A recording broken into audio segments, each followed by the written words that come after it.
Good evening. I would like to call this meeting to order. It's a Jersey City Planning Board meeting. Today's Tuesday, March 31st, 2026. It's approximately 5:38 p.m. Can we all stand for the Pledge of the Allegiance? I Pledge allegiance to the flag of the United States of America and to the republic for which it stands, one nation, under God, indivisible, with liberty and justice for all. Thank you. Cam Sunshine announcements? Yes, Acting Chair. Good evening, everyone. Today is Tuesday, March 31st in the year 2026. This is a special Jersey City Planning Board meeting with a scheduled 5:30 p.m. start time. And in accordance with the Open Public Meetings Act, notice of this meeting has been given to the editor of Bergen Record, El Espelito, and posted with the city clerk on March 27th of 2026. This meeting was also posted on the Jersey City Division of City Planning webpage, and all distribution materials made available to the board were published and made available to the public. Thank you. Can we have roll call, please? Yes, Commissioner Wick, Here. Commissioner Stamato, Here. Commissioner Kaplan, Present. Commissioner Patel, and Acting Chair Gungadin. Here. All right, we have 5 commissioners present. We have a quorum. Thank you. Can we swear in the staff, please? You swear or affirm the testimony you're about to give in this proceeding will be the truth? Yes. Thank you. Any correspondence? Yes, Acting Chair. The very last item on the agenda, this is item 21 under new business, case P 2024-0099 for a preliminary and final major site plan with C variances and conditional use, address 565 Communipal Avenue, has requested to adjourn.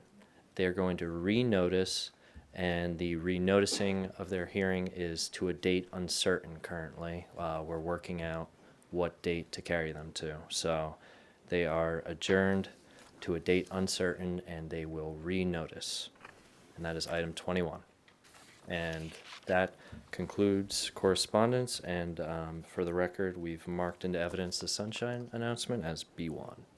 Thank you. So, Madam Chair, for purposes of the record, I see Mr. Joseph in the back of the room. Mr. Joseph, you confirm that case 21 is going to be adjourned. You'll be renoticing that application when a date is set. That is correct. And of course, you waive all time for the board to act, correct? We do. Thank you, Mr. Joseph. Thank you. Thank you. To our old business, I'd like to call in case P2026-0012, which is a one-year extension. Address is 241 MLK Drive. Applicant is 241 MLK Drive. The attorney is Eugene O'Connell. Yeah, thank you. This is an application for an extension. It's the second time we asked for an extension. The first time we needed it because we were in the COVID area. The applicant did run into a couple of issues, financing and the cost of materials. So we're just asking for an extension till October 5th, 2026 in order to pull our permits and get the project started.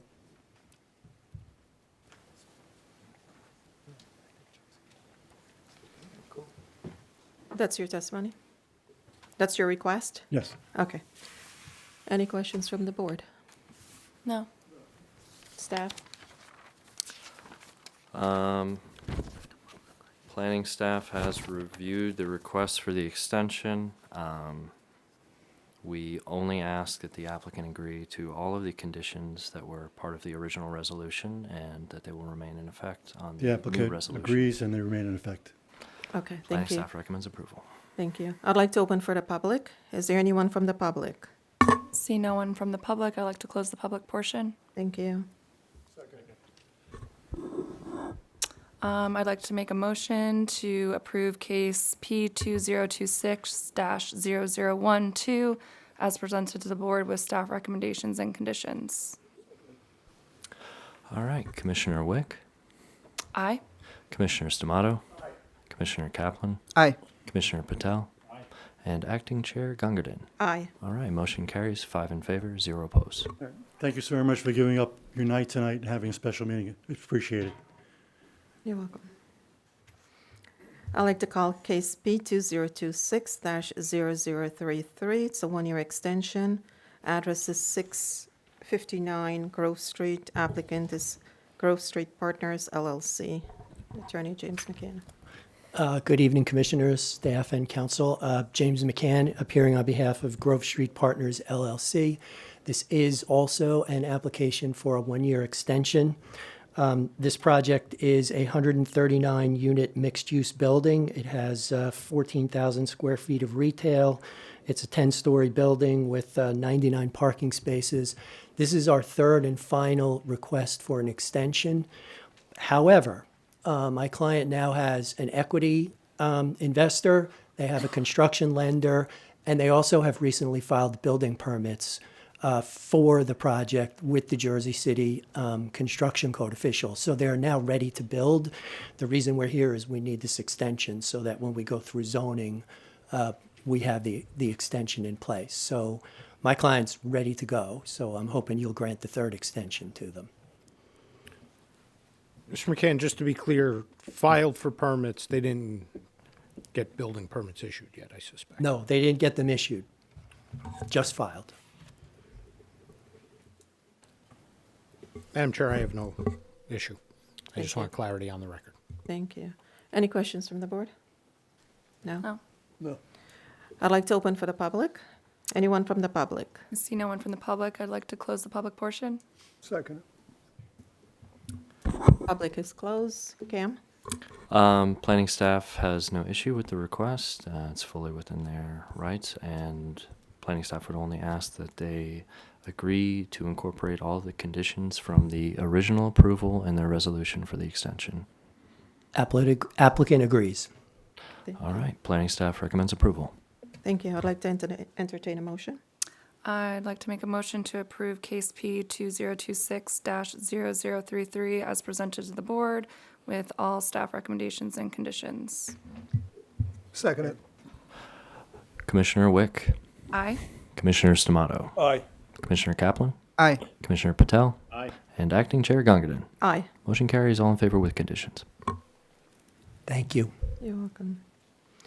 I'd like to call case P 2026-0038. It's a one-year extension. Address is 447 Fairmont Avenue, 784-748 West Side Avenue. Applicant is West Side DG LLC.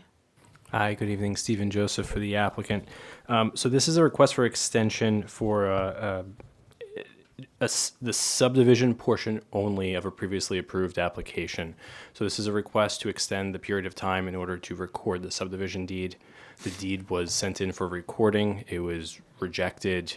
There were corrections that were made to that, but it did not get re-recorded because it was past the permitted time in the MLUL to do the recording. So we're doing this to avoid a potential title issue down the road. We're requesting an extension of time to January 21st, 2027, which is excessive. If the board wanted to grant a shorter amount of time, that's fine as well.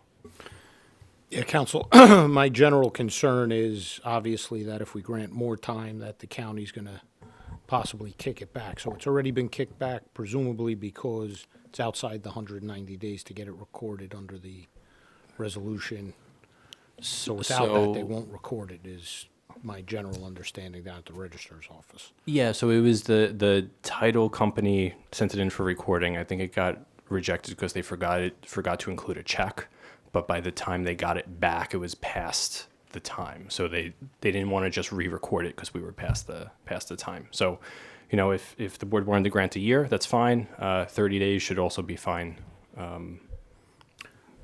So generally, under the MLUL, the time frame is 190 days to record the subdivision deed. So I would say that we extended the appropriate amount of time under the MLUL, which is the 190 days. I assume that you guys are immediately going to take that resolution upon it being approved. Tomorrow. Yeah. And go and record it because it's literally a filing situation. So Yep. that would be my recommendation, Madam Chair. So we would extend it for 190 days only? Correct. Okay. Any questions from the board? No. No. I'd like to open for the public. Is there anyone from the public? See no one from the public, I'd like to close the public portion. Second. Thank you.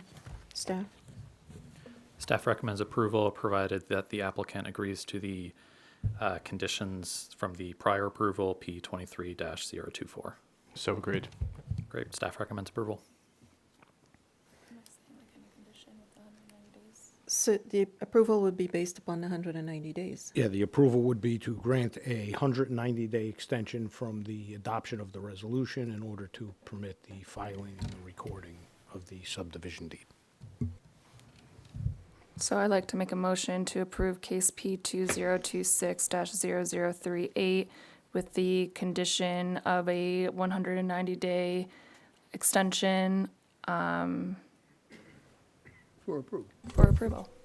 Second it. Cool. Commissioner Wick? Aye. Commissioner Stamato? Aye. Commissioner Kaplan? Aye. Commissioner Patel? Aye. Acting Chair Gongadin? Aye. Motion carries, all in favor. Thank you. Oh, you're still next. I'd like to call case B2026-0036 for an extension of subdivision approval, minor subdivision approval. Address is 99 Arlington Avenue. Thank you. Applicant is Usher Levy. Thank you, Stephen Joseph, for the applicant. So similar to the last application, requesting extension to the subdivision portion of this only to record the deed. This one, the reason is because the demo permit is still being put together and needs to be filed to demolish the building on site, and we can't file subdivision without the building coming down. And same discussion we had on the last one, 190-day extension should be acceptable.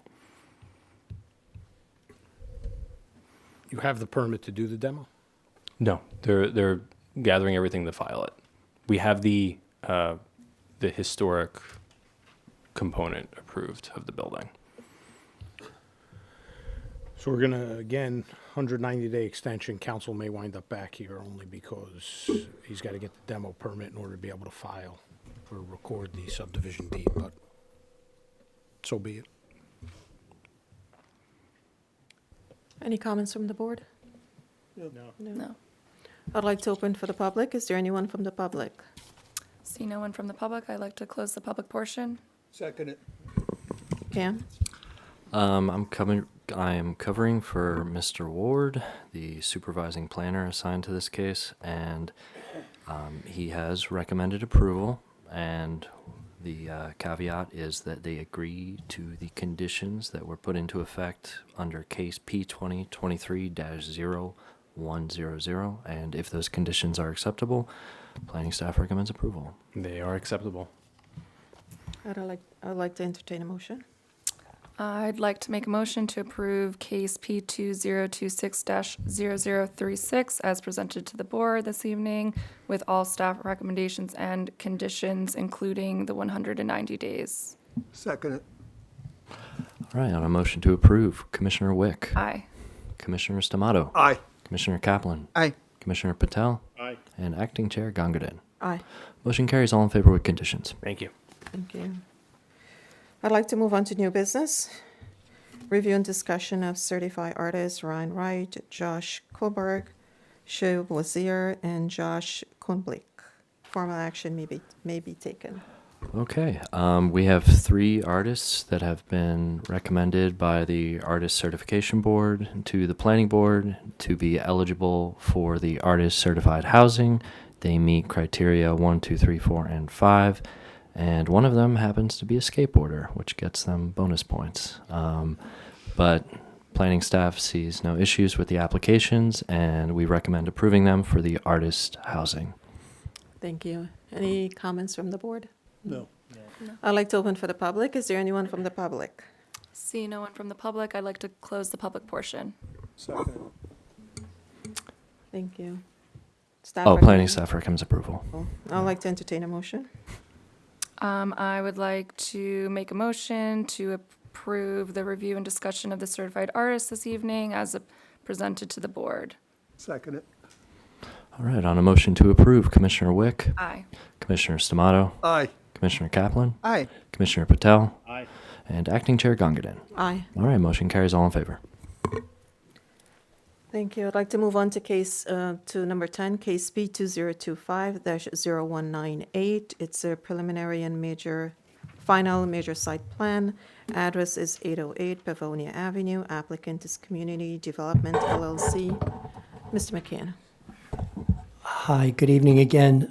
James McCann from the law firm of O'Connell Foley on behalf of the applicant.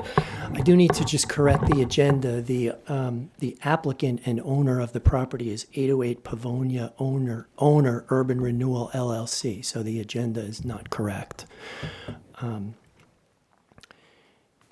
Having said that, council, this is an application for a preliminary and final site plan approval, so it is a notice case.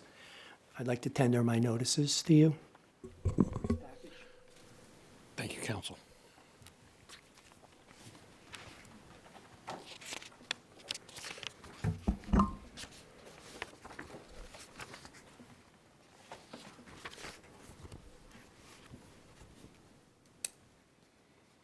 Could I have the owner information again? I can't hear you. I'm sorry. Owner information again, please. 808 Pavonia, owner Urban Renewal LLC.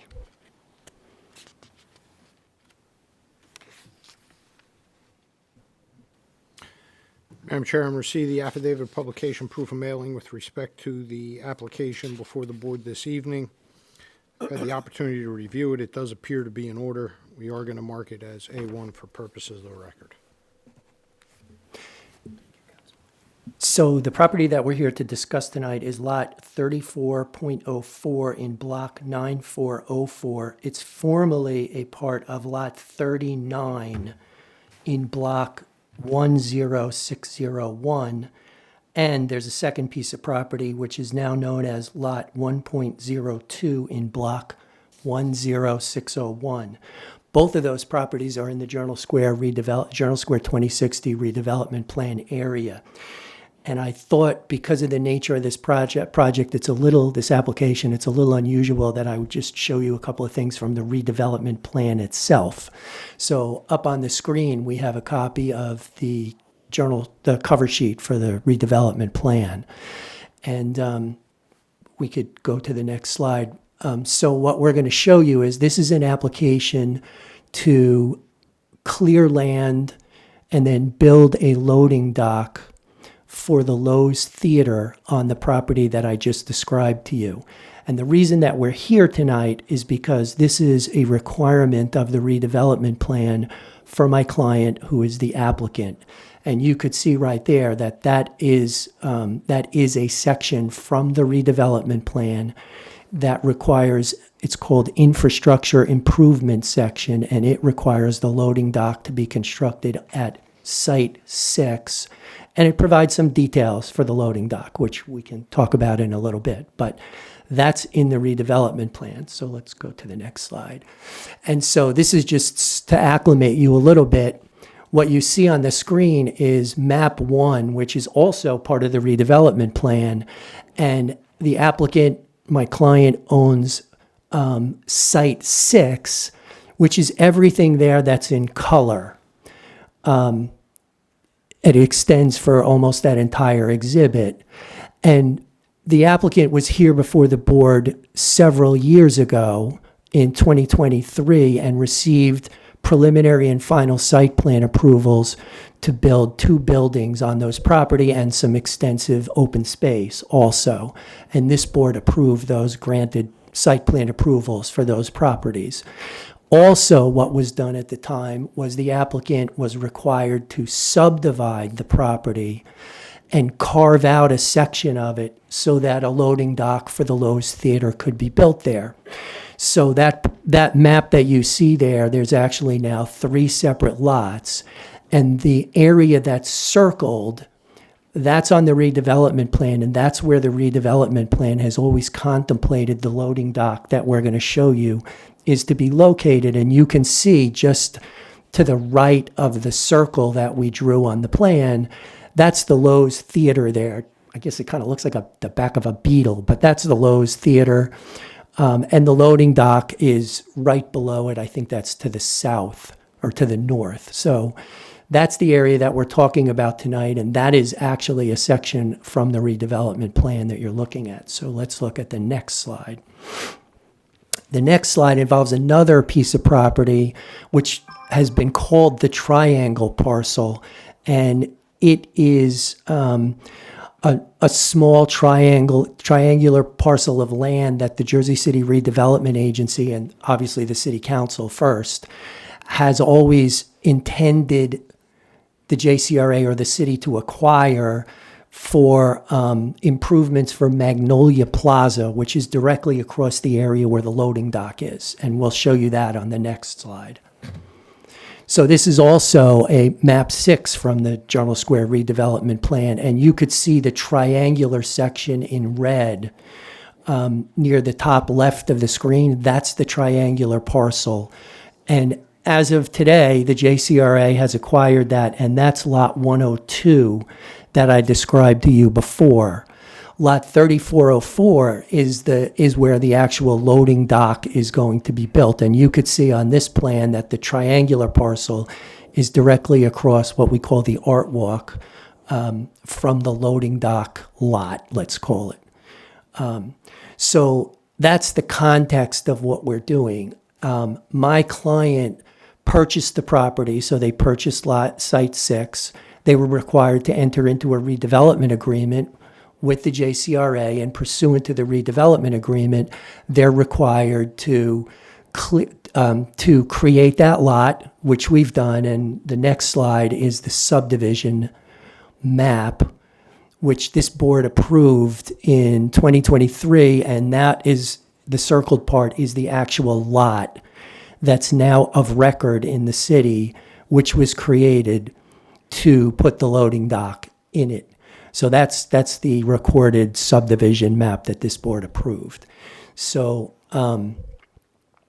what we're going to now show you is, because our client pursuant to the redevelopment agreement was required to, in coordination with the JCRA and the redeveloper of the Lowe's Theater, create this loading dock. They're required to design it in coordination, clear the land, build it, and then convey that lot that's up on the screen to the JCRA or its designee, which could be the City of Jersey City or the Lowe's Theater, for nominal consideration, $10 in other words.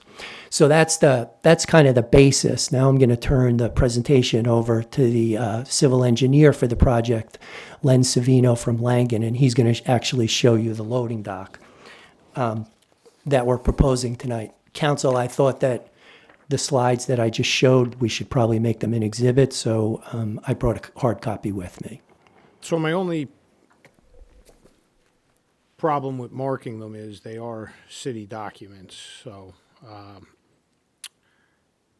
Matt, was that the latest, most revised version of the Journal Square 2060 plan?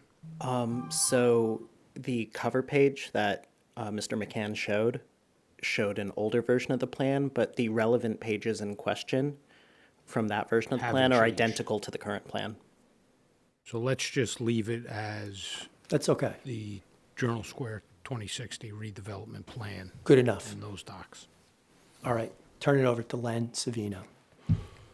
Would you raise your right hand, please, sworn? Certainly. Do you swear or affirm the testimony you're about to give in this proceeding to be the truth? I do. Thank you. And state and spell your full name. Certainly. My name is Leonard Savino, spelled Leonard. Last name Savino, S-A-V as in Victor, I-N-O. You're welcome.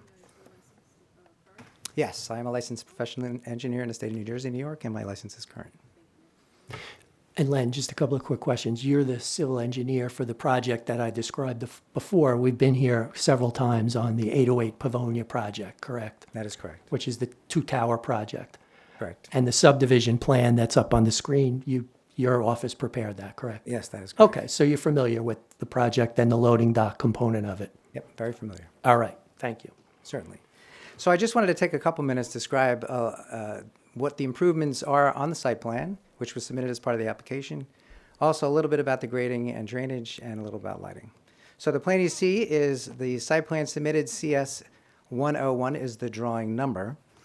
So that area is about 8,500 square feet, and it has been designed to accommodate 2 WB67 trailers and 3 8-yard dumpsters with enclosures. The enclosures are shown on sheet left in those 3 square areas. There's also a small ramp that we had to design on the north side, sheet north. It looks like an upside-down L, just to pick up the grade of about 3 feet to get from the loading elevation down to the door elevation for the Lowe's Theater. That retaining wall will have railings. It will extend 4 feet up from proposed grade, and it will have bollards to protect it from any of the vehicular traffic. We are also proposing bollards along the art walk. For those of you who are looking on the screen, I guess you can't see that. Oh, maybe you can. On the left side, there are bollards to prevent vehicles from driving down the art walk as well. So we are also proposing, as part of this application, approximately 20-foot wide art walk, only along the frontage on this application, to connect the 2 parts that were previously approved, sheet left and sheet right, from previous applications. As Jim mentioned, the art walk also includes the triangular area, which is to the bottom of the sheet, below the art walk area there. And that is required to assist in circulation as well. And there are bollards that we are proposing, those small black circles up along the building, up against the building, to protect the building as well. And this sheet also shows the truck circulation in the upper right-hand corner for the trailer, one of the trailers. And also on the bottom, there are 4 square circulation images for the trucks for in and out, pick up and drop off, well, actually pick up for the dumpster for the trash. I wanted to move on to the grading and drainage and utility plan, which is also part of the application package, drawing CG 101. Briefly, just to describe the grading in the area, the loading area is sloped gently at 2%, which is typical for loading areas, from elevation 86 to 85, which is sheet north, sloping down. And there is that small ramp that I mentioned where we had to pick up about 3 feet in grade so that you can get down into the existing Lowe's entrance at elevation 82. So from 85 down to 82. Also, what's shown there with those long dashes, dashed lines, those are actually storm pipes. So we do have the appropriate stormwater collection and conveyance into the city system, which was coordinated with the Jersey City Municipal Utility Authority. The last plan I wanted to just briefly show you is the lighting plan, which is drawing LL101, also part of the application, just to show that this is demonstrating that the loading area and the art walk will have the appropriate lighting, which will be downward-facing lights suitable for this area. That concludes my testimony. That concludes our presentation. And counsel, I suspect that all of the obligations contained within the redevelopment agreement as to maintenance and all of those items. So the applicant's obligation ends after they build the loading dock, and then they're required to convey it by deed to the JCRA. And at that point, the applicant no longer has any responsibility for maintenance of the loading dock area because it will be owned by either the Lowe's Theater or the city or the JCRA. Understood. Okay. I have a question. On the containers, as far as recycling and garbage, you're going to have them marked out, so we'll basically say recycling or garbage? So the applicant's obligation ends at providing that, but what the Lowe's Theater or the city does in terms of how they operate the loading dock is not the applicant's responsibility. I guess we could put in the resolution that those things should be done. I would like to see them marked, Madam Chair, in reference to what would be recycling and what would be garbage. Agreed. Not a problem, I'm sure. But just so everyone's clear, the loading dock and the garbage is for The theater. the theater. It is not for the applicant's building. They have their own separate. Correct. Completely. garbage. This is exclusively for the Lowe's Theater. Right. We will not access that property once it is built and turned over to the All right, city. good.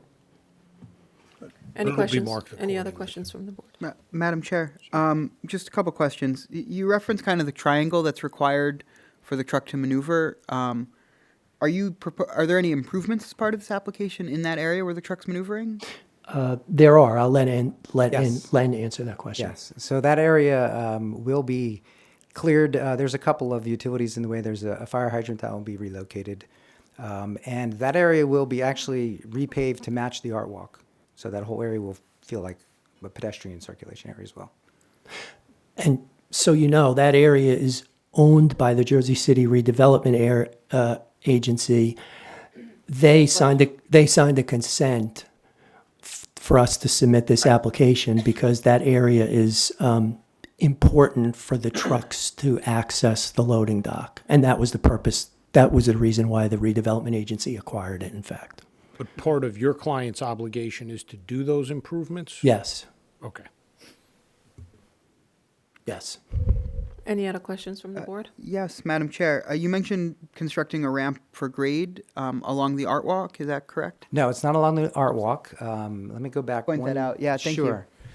I'll go back to the site plan. So it's kind of hard to see, but the shaded area that looks like an upside down L on the right-hand side is the addition to the Lowe's Theater.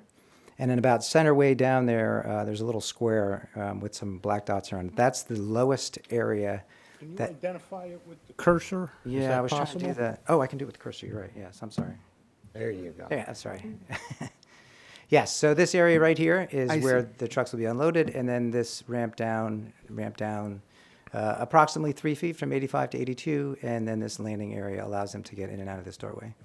This little other line here was the wall I referred to, just to create the grade separation. Gotcha. And I presume that's ADA compliant? It's intended for loading, so this is not an accessible route. Got it. Yeah. Also, so the board knows, this site plan is the result of a concept plan that is part of the redevelopment agreement that my client signed.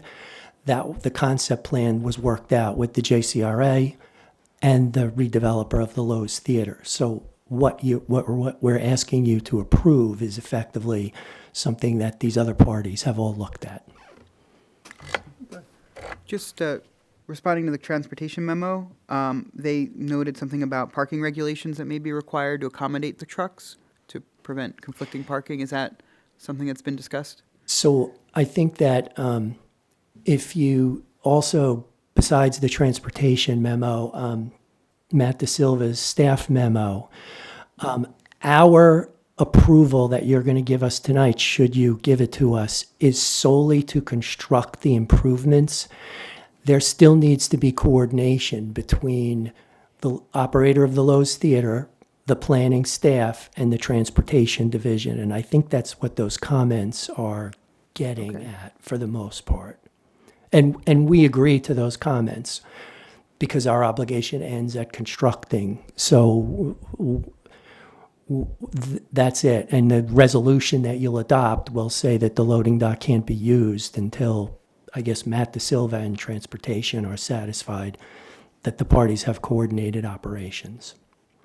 I understand that. I guess, are we concluding what is to be constructed? Is that what we're being asked to approve as part of the site plan? Yes. Yes, that is correct. So do we anticipate those comments could be resolved without changing anything of substance to the proposed plan before us?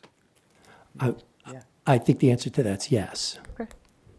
So is there a question if there's going to be vehicular parking and traffic going to the loading dock? So the way it's designed, there shouldn't be. There's Right. the trucks will go in and out of the loading dock, but they're not going to park on, or we're not designing it for anybody to park on Magnolia Avenue or the Art Walk. Correct. Counselor, I believe the comments were related to ensuring that no vehicles park blocking access to the loading dock by having the streets appropriately regulated, and ensuring that you'd restrict general traffic from entering the art walk, whether it's removable bollards or something like that, at the end of Magnolia to prevent that from being used by general traffic. that's how I read it as well. I think that's a city and possibly a JCRA Yeah. obligation. I don't know how the applicant that's turning it over is going to actually control it. We Commissioner- can absolutely put it in that, you'd comply to whatever extent possible with the comment, but I think the problem with the comment is just the applicant's going to turn this over via deed to the JCRA. Magnolia is a city street, as I understand it, so I see. Commissioner Kaplan, in discussions between the applicant and both staff in our division and staff in your division, it was deemed that due to the Blows project itself being under the JCRA jurisdiction and therefore outside of the jurisdiction of this board, and the configuration of the RWARC area coinciding with the Lowe's opening being ensconced under that scope, that it was not appropriate to take on the scope of some of those final programming, signage, striping, et cetera, of the Art Walk and Magnolia Plaza area as part of this application. That being said, the applicant does have this responsibility to construct these improvements and convey them in a timely manner, and it is a and this approval is a requirement for the construction of those improvements. There are discussions occurring between various divisions and JCRA and Harris Blitzer Sports and Entertainment, who is the operator of the Lowe's Theater, regarding how this dock will be operated. It was my staff opinion that the best way to sort of protect the board's obligations and the board's liability here was to put guardrails on the scope of the site plan approval, that the end condition is not sort of this clear to operate the loading dock as soon as the scope of this application is concerned, but to have the applicant be able to construct those improvements pursuant to the plan requirements and to their redevelopment agreement, convey that infrastructure to JCRA, and then coordinate with JCRA, Harris Blitzer Sports and Entertainment, and city staff on the final configuration of the whole site and how it will safely operate. That makes a lot of sense. Thank you for that explanation. Thanks, so, Matt. So then the cost of any further improvements will be borne by JCRA or Lowe's Theater or the city or as appropriate. Correct. And that was also discussed with JCRA, and 808 Pavonia is taking on, some allied improvements in what we're calling the Triangle property. But there are, and just to, illustrate, so there's going to be an interim condition for the Art Walk that the JCRA is responsible for delivering in order for the Lowe's Theater to open. But then the ultimate final configuration of the Art Walk, which is going to be contingent on the construction of the greater 808 Pavonia project phases 1 and 2, is ultimately incumbent on the developer of that project. But there will be an interim condition where the Lowe's is open, but that project is not complete yet. I know there's a site plan on record with regards to the larger 808 Pavonia project that proposes final treatments for the Art Walk. That site plan may have to be revisited to make sure it is compatible with the Lowe's loading conditions, but that is beyond the scope of this particular application. Well, and I just think that the concern, as I understand it, Commissioner, is to make sure that we don't have conflicting vehicular traffic with that loading zone in the Art Walk. I think that whatever division's in charge of the city streets, there's probably a way to prevent any vehicular traffic past a certain point on Magnolia. Obviously, no parking down there and things of that nature, right? Correct, Counselor. And as I understand it, the no vehicular traffic on the art walk is a condition that will be subsequent to the opening of the loading dock, so it would be a future problem for a future outside of the scope of this application, which Right. is correct, then I resolves my concern, and I appreciate the information from everyone. Thank you, Commissioner. Any other board comments? No. No. That concludes your testimony? Yes. Okay. I'd like to open for the public. Is there anyone for the public? I see no one from the public. I'd like to close the public portion. Second it. Public is closed. Staff? Much of what I had to say was addressed in response to Commissioner Kaplan's questions, but just want to point out that staff published a memo on 3/30/2026, and within that memo there are a list of 5 recommended staff conditions. Most importantly, that this approval will only grant the applicant permission to construct the proposed improvements and convey the site to the Jersey City Redevelopment Agency. Upon completion of improvements, but prior to conveyance, the applicant shall not be permitted to operate the loading dock. There's phasing. This is a complex situation with multiple projects with multiple stakeholders, some of which are being moved forward by private developers under planning board jurisdiction. Some are being moved forward by public actors not under planning board jurisdiction. And so to protect safe operation of the loading dock with regards to that phasing, this condition was proposed to put limits on the applicant's rights with regards to operation of the loading dock, so they can fulfill their obligation to the city, to the Lowe's, to JCRA, without potentially creating a dangerous traffic situation. Okay. Thank you. I'd like to entertain a motion. I'd like to make a motion to approve case P 2025-0198 as presented to the board with staff recommendations and conditions. Second that. Commissioner Wick? Aye. Commissioner Stamato? Aye. Commissioner Kaplan? Aye. Commissioner Patel? Aye. And Acting Chair Gangadin? Aye. Motion carries, all in favor. Thank you, and I also thank each and every one of you for coming for a special meeting tonight so we could get this done. Thank you very much. Thank you. Thank you.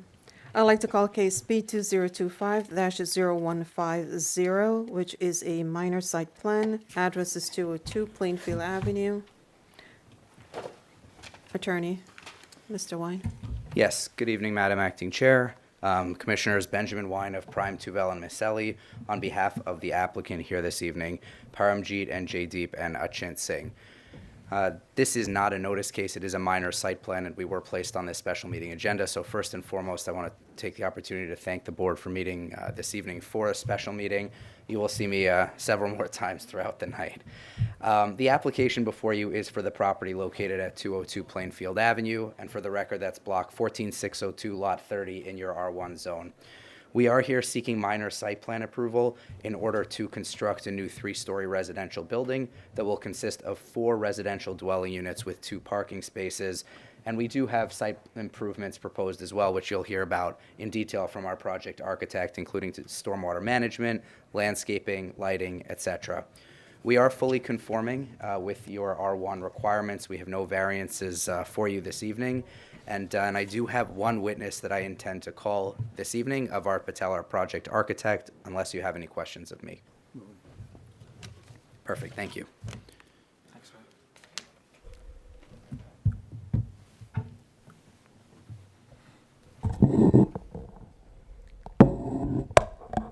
This is quite the contraption.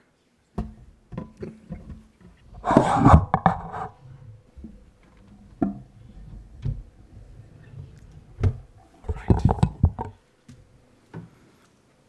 you swear or affirm the testimony you're about to give in this proceeding will be the truth? Yes, I do. Your full name and spelling? Avart Patel, Aavart Patel.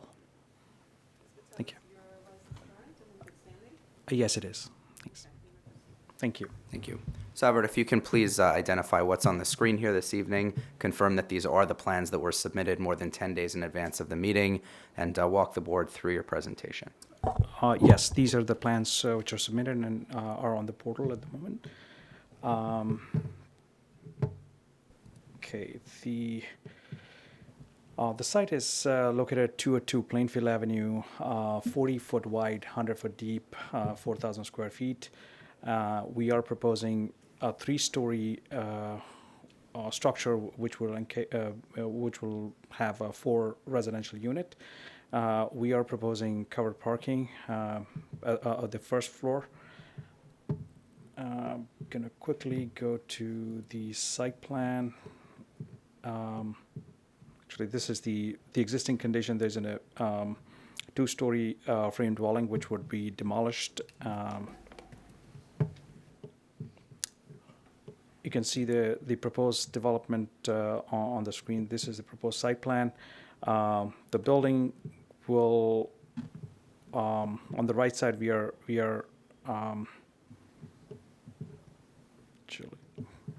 sorry. As part of the overall site improvement, we are proposing the new sidewalk, a street tree. The current site doesn't have any street tree, and the sidewalk is also in a very dilapidated condition, so that's an improvement. And the overall building would be about 36 foot long and wide, and will have a conforming 30-foot setback in the rear. The stormwater system is proposed, which would be underground. The stormwater management system is proposed underground system.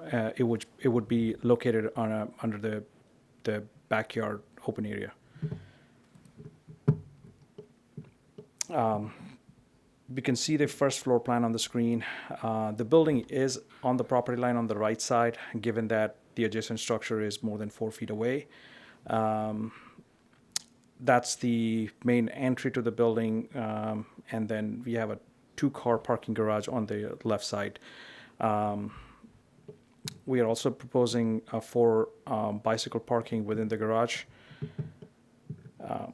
The unit on the first floor is 3-bedroom, 2-bath, pretty standard layout. Entry to the unit, kitchen, living, dining, and then 3 bedrooms are located on the left side. There's a hall bath, and then the master bath would be accessible, which is required because we have more than 4 units in the building.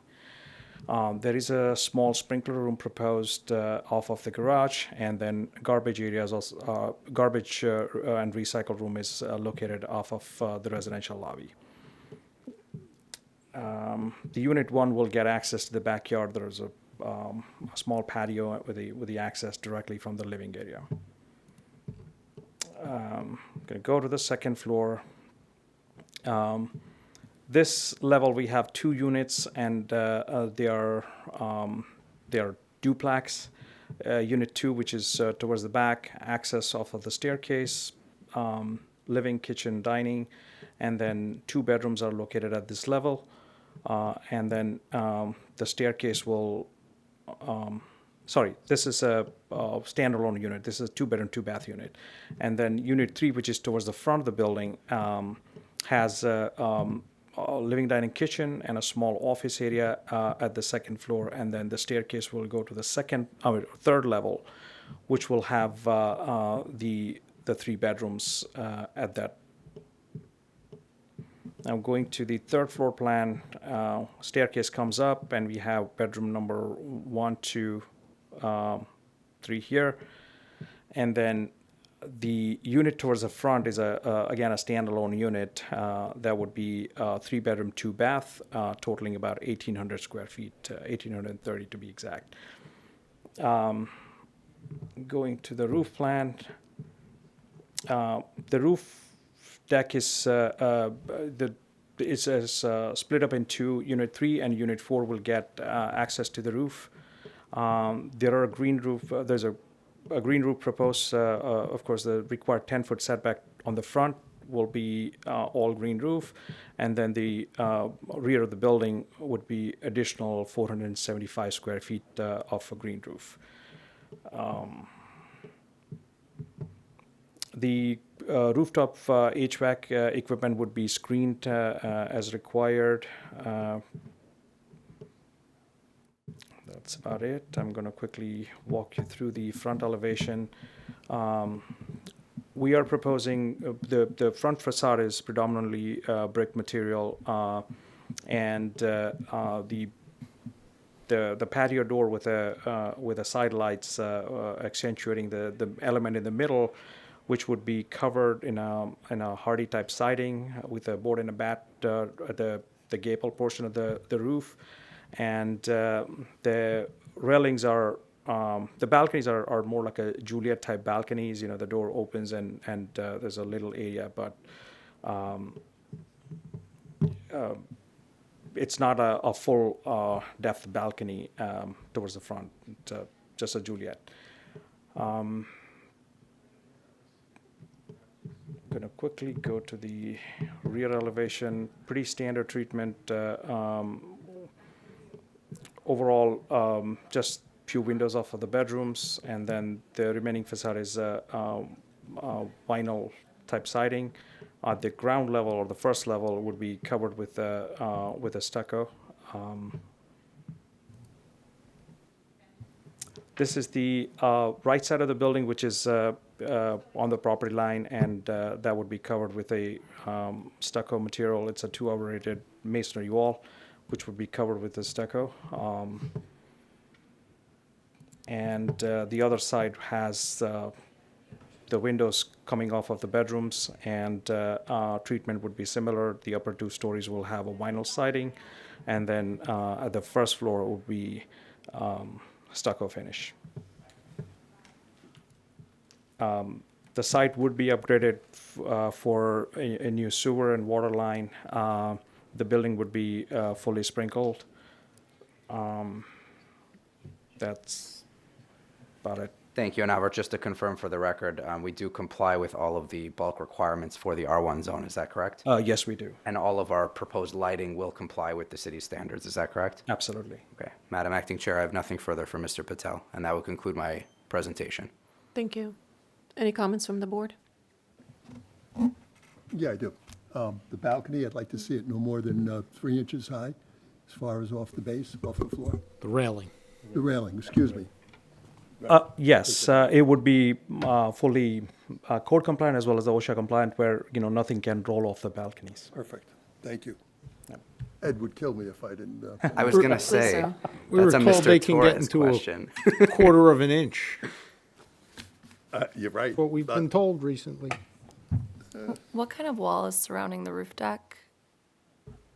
Like on the roof deck, is there? Do you have a parapet wall? Oh, What do you got up there? yeah, that's the parapet wall is 42 inches above the any occupied roof. Got it. Okay, thank you. All the way around the entire building? Yes, it is. Any other board comments? No. Okay. I'd like to open for the public. Is there anyone from the public? I see no one from the public. I'd like to close the public portion. Second. Public is closed. Staff? Yeah, staff reviewed the proposal and did find that it adhered to the standards, guidelines, and objectives of the neighborhood housing or R1 zone of the LDO as written. There are no variances associated with this application. Staff recommends, or staff found that the application advances the purpose of the R1 zone of providing compatible infill, and staff recommends approval, provided that the applicant agree to the conditions from the staff memo dated January 12th, 2026. Yes, we do. Great. Staff recommends approval. Great. I'd like to make a motion to approve case P2025-0150 as presented to the board with all staff recommendations and conditions. Second it. Commissioner Wick, Aye. Commissioner Stabato, Aye. Commissioner Kaplan, Aye. Commissioner Patel, Aye. Acting Chair Gongadin. Aye. Motion carries. All in favor. Thank you, everybody. Thank you, everyone. See you shortly. Yes. We'll be back in 10 minutes.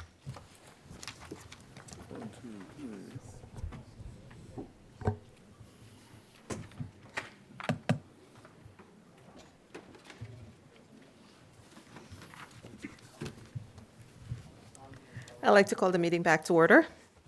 At this time, I would like to call in case B2025-0073. It's for a preliminary and final major site plan with C variances Address is 569 Palisade Avenue. The attorney is Mr. Harrington. Yes, good evening, Madam Chairwoman and Commissioners. For the record, Charles Harrington O'Connell Foley, on behalf of the applicant, I do have notices that I'll give to council to mark and review.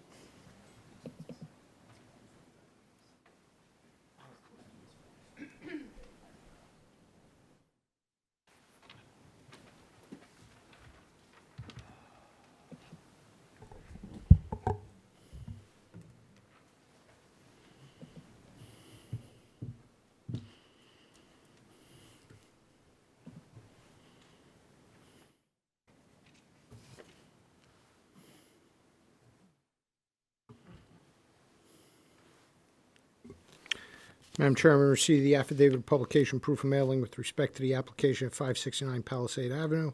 It does appear to be in order. We're going to mark it as A1 for purpose of the record.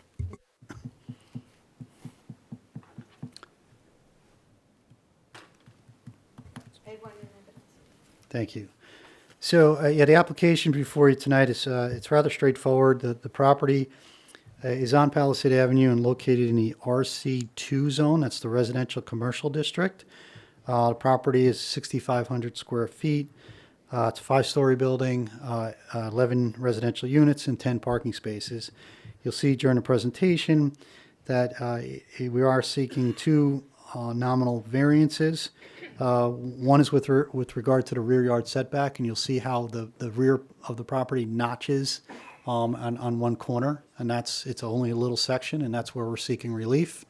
And then with regard to, there's a variance for parking spaces where they don't fit the normal size. They're about 2 or 3 inches short.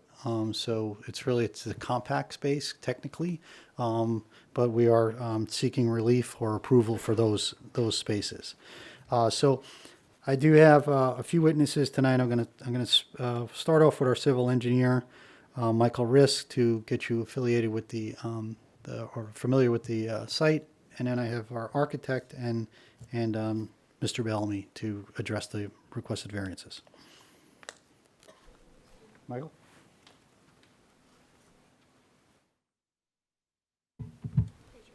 Do you swear or affirm the testimony you're about to give in this proceeding will be the truth? I do. Michael Risk, R-I-Z-K.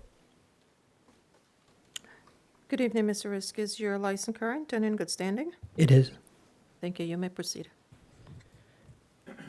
All right. I'll turn to page sheet.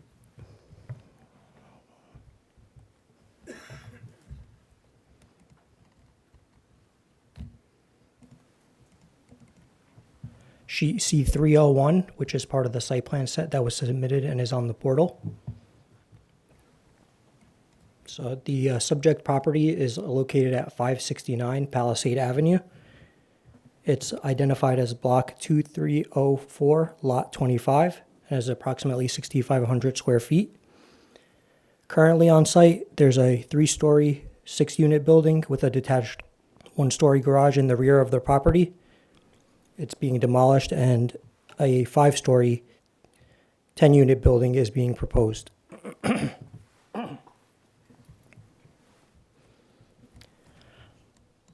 Along the frontage, we're proposing all new sidewalk and 1 tree pit is required. Mr. Harrington, it's 10 or 11 units. Mr. Harrington? It's 11, my mistake, yep. Okay. That's my mistake. We're proposing all new sidewalk and 1 tree pit along the frontage of the property with some landscaped areas in the rear of the property.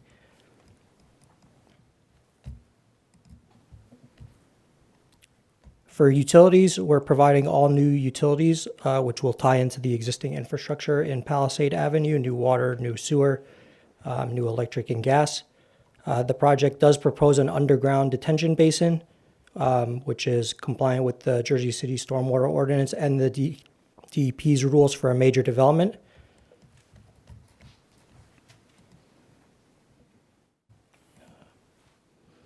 That's pretty much it. It's pretty straightforward, so. Any questions? No.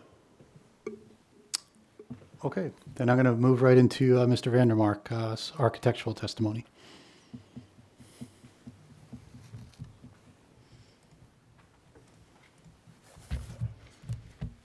Do you swear or affirm the testimony you're about to give will be the truth? I do. Absolutely. That is Anthony C. Vandermark Jr., last name Vandermark, V as in Victor, A-N-D-E-R-M-A-R-K. Mr. Vandermark, is your license current and in good standing? It is. You may proceed. Thank you very much. Mr. Vandermark, before you start, my understanding is you have a slide deck that you're going to be used as part of your presentation? I do have a slide deck, Mr. Harrington. It includes one rendering that the board does not have. It's actually at the end of the package. And some colored graphics, but of all the existing drawings, nothing here has been altered. And how many sheets?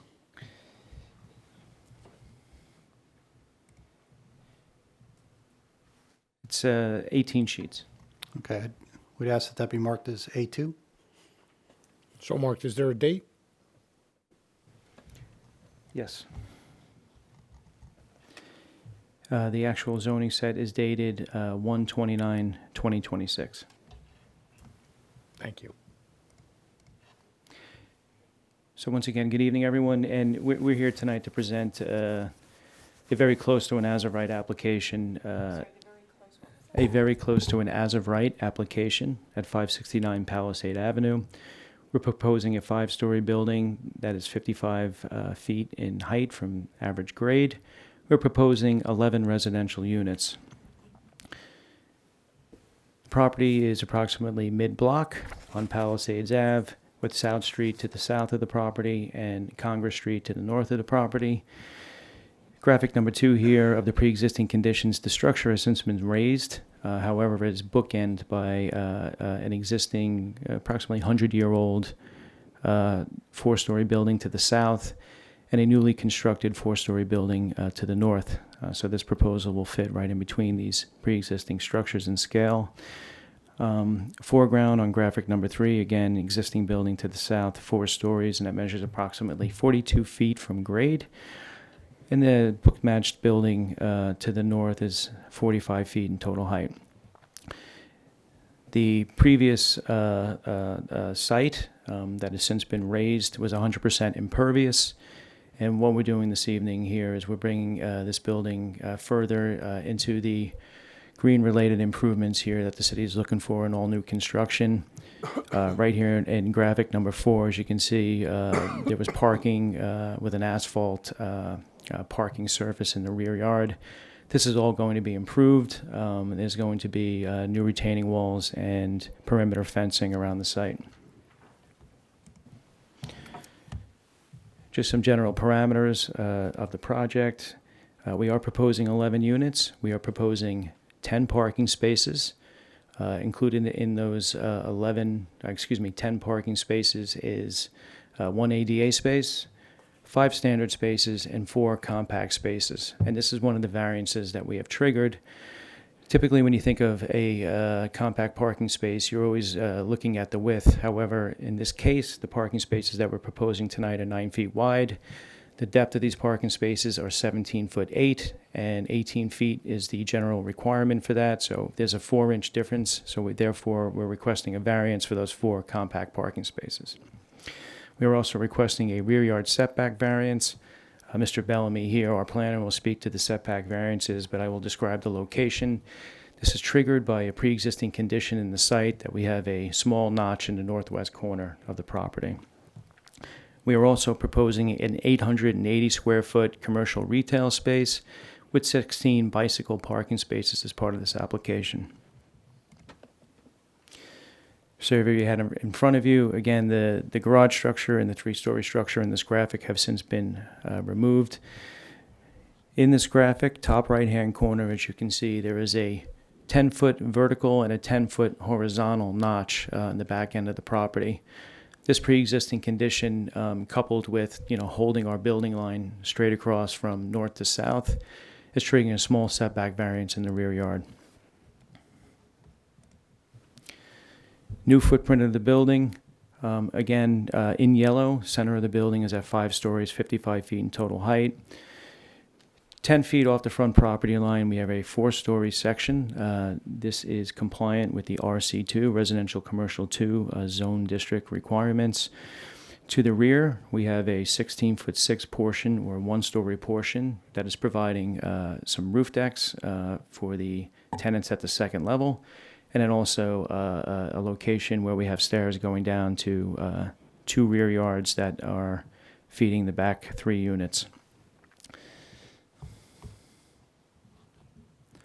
As part of this application, all new sidewalks, all new curbing. We have a 10-foot wide curb cut accessed off of Palisade Avenue. We're proposing 1 street tree, and there's 1 pre-existing street tree right at the right side property line. Therefore, we are providing a payment in lieu of that tree because that's a pre-existing tree that would meet the requirements of separation if we provided a new one here at the front sidewalk. Front sidewalk depth is 14 feet 2 inches. And again, all new improvements at the front of the building, sidewalk and curb line. Working your way inward of the building, we have a small cellar that's proposed for utilities. Again, a stormwater detention system for various volumes, equivalent that'll hold a 100-year storm event. Working to the right graphic, working internally. Lobby will be on the right-hand side or the north side of the property, followed by the curb cut centrally located, and then we have an 880 square foot retail space fronting Palisade Avenue. 10 parking spaces. Again, these 4 parking spaces, top right-hand corner, are 9 feet in width, which is of standard car width. The reason why we're asking for the variance is the 4 inches off of the 18-foot dimension. The drive aisle is 22 feet, which is the minimum that's accepted by the city of Jersey City, so we thought it would be best to hold the actual drive aisle as opposed to, expanding the cars to 18 feet in width. We have 2 rear yard spaces equivalent at 445 square feet left and right.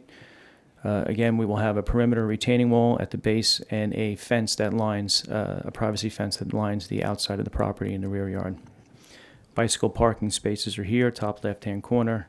And again, the ADA parking spaces is here, right across from the elevator system.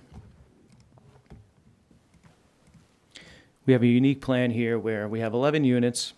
They're all actually quite large in size, and they vary from 1,176, and they go all the way up to over 1,700 square feet. Each one of these is duplexes. As part of this application, we have 9 3-bedrooms. 3 of those actually have dens, and then we have 2 4-bedroom duplex units. These units are crossover units, so what you see here is we have 2 floors. We have 6 units in total here. The pink on the lower floor, on the second floor, which is in the back left-hand corner, will then cross over the common hallway and then have a frontage at the 3rd floor. So each one of these units will have views of the back, and each one of these units will have views of the front, depending on which level you're on. So we have, 2 on the left, 2 in the center, and 2 on the right. No centralized hallway on the 3rd floor. The lower level, the 2nd floor, needs to be ADA compliant. So we have an elevator system going to that level, ADA compliant bathrooms, and the option of this 3rd bedroom here that would be ADA compliant. So again, 6 units here.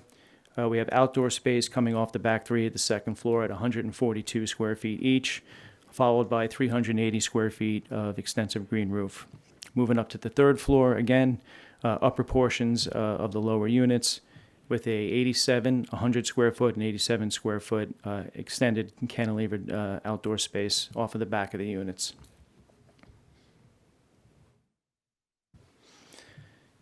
Making you up to 4th and 5th floor, same concept.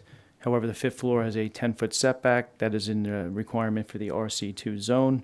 Again, pink goes to pink. The pink unit and the blue unit at the back of the 4th floor are actually quite large.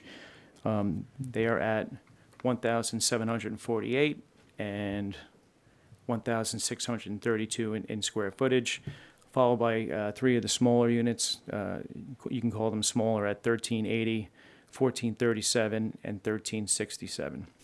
So 5 units on the upper 2 floors, outdoor space in the front, cantilevered balconies on the back for outdoor space facing the west. upper portion of the roof. All these units actually have their own individual private decks, going from top left-hand corner, 275 square feet, same in the middle, 348 to the right, 290 bottom right-hand corner, and 275.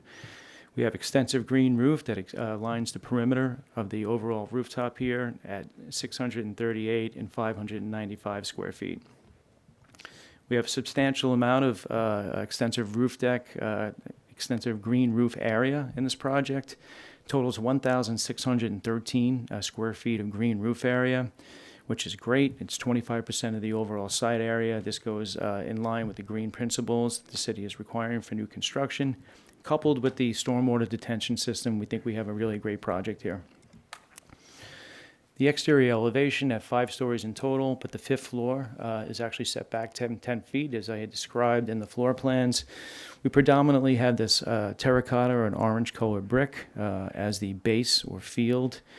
The inner ring at floors 2 and 3, we have a off-white ACM, aluminum composite material.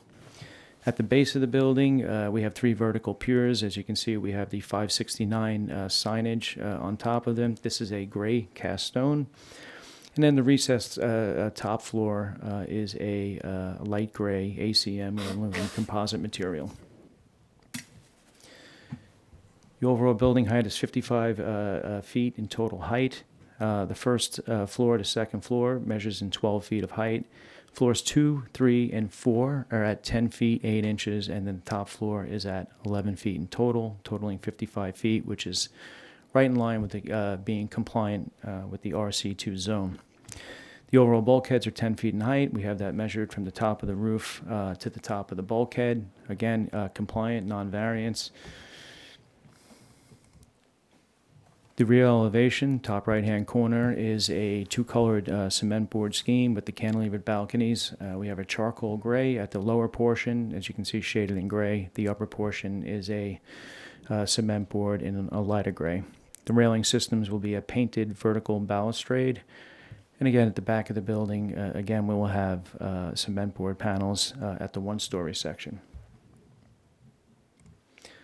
Sides of the building, we have cement board horizontal siding in a charcoal gray color, both sides.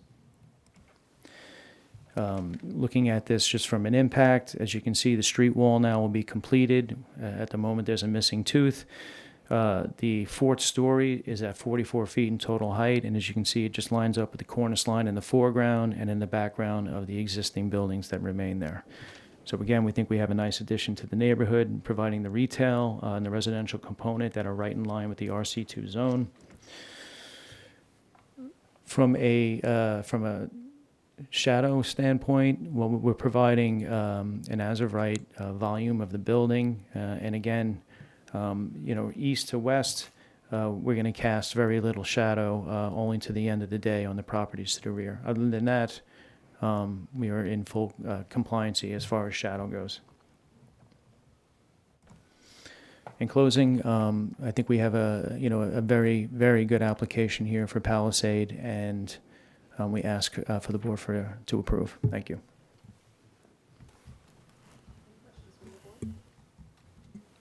Just, Chairwoman, as per the transportation memo, there was a bicycle parking request to protect the bicycle from damage by cars by providing a physical barrier separating automobile parking and bike parking. Is that? Yeah, we can provide some interior ballasts in the garage for protection of those bicycles, correct. No problem. Awesome. And is there a reason there are not wheel stops on the compact spaces? Well, that might very well be a graphic error, and we will provide them as part of this approval, should we get it. Okay. I believe that's all my comments. Thank you. Thank you.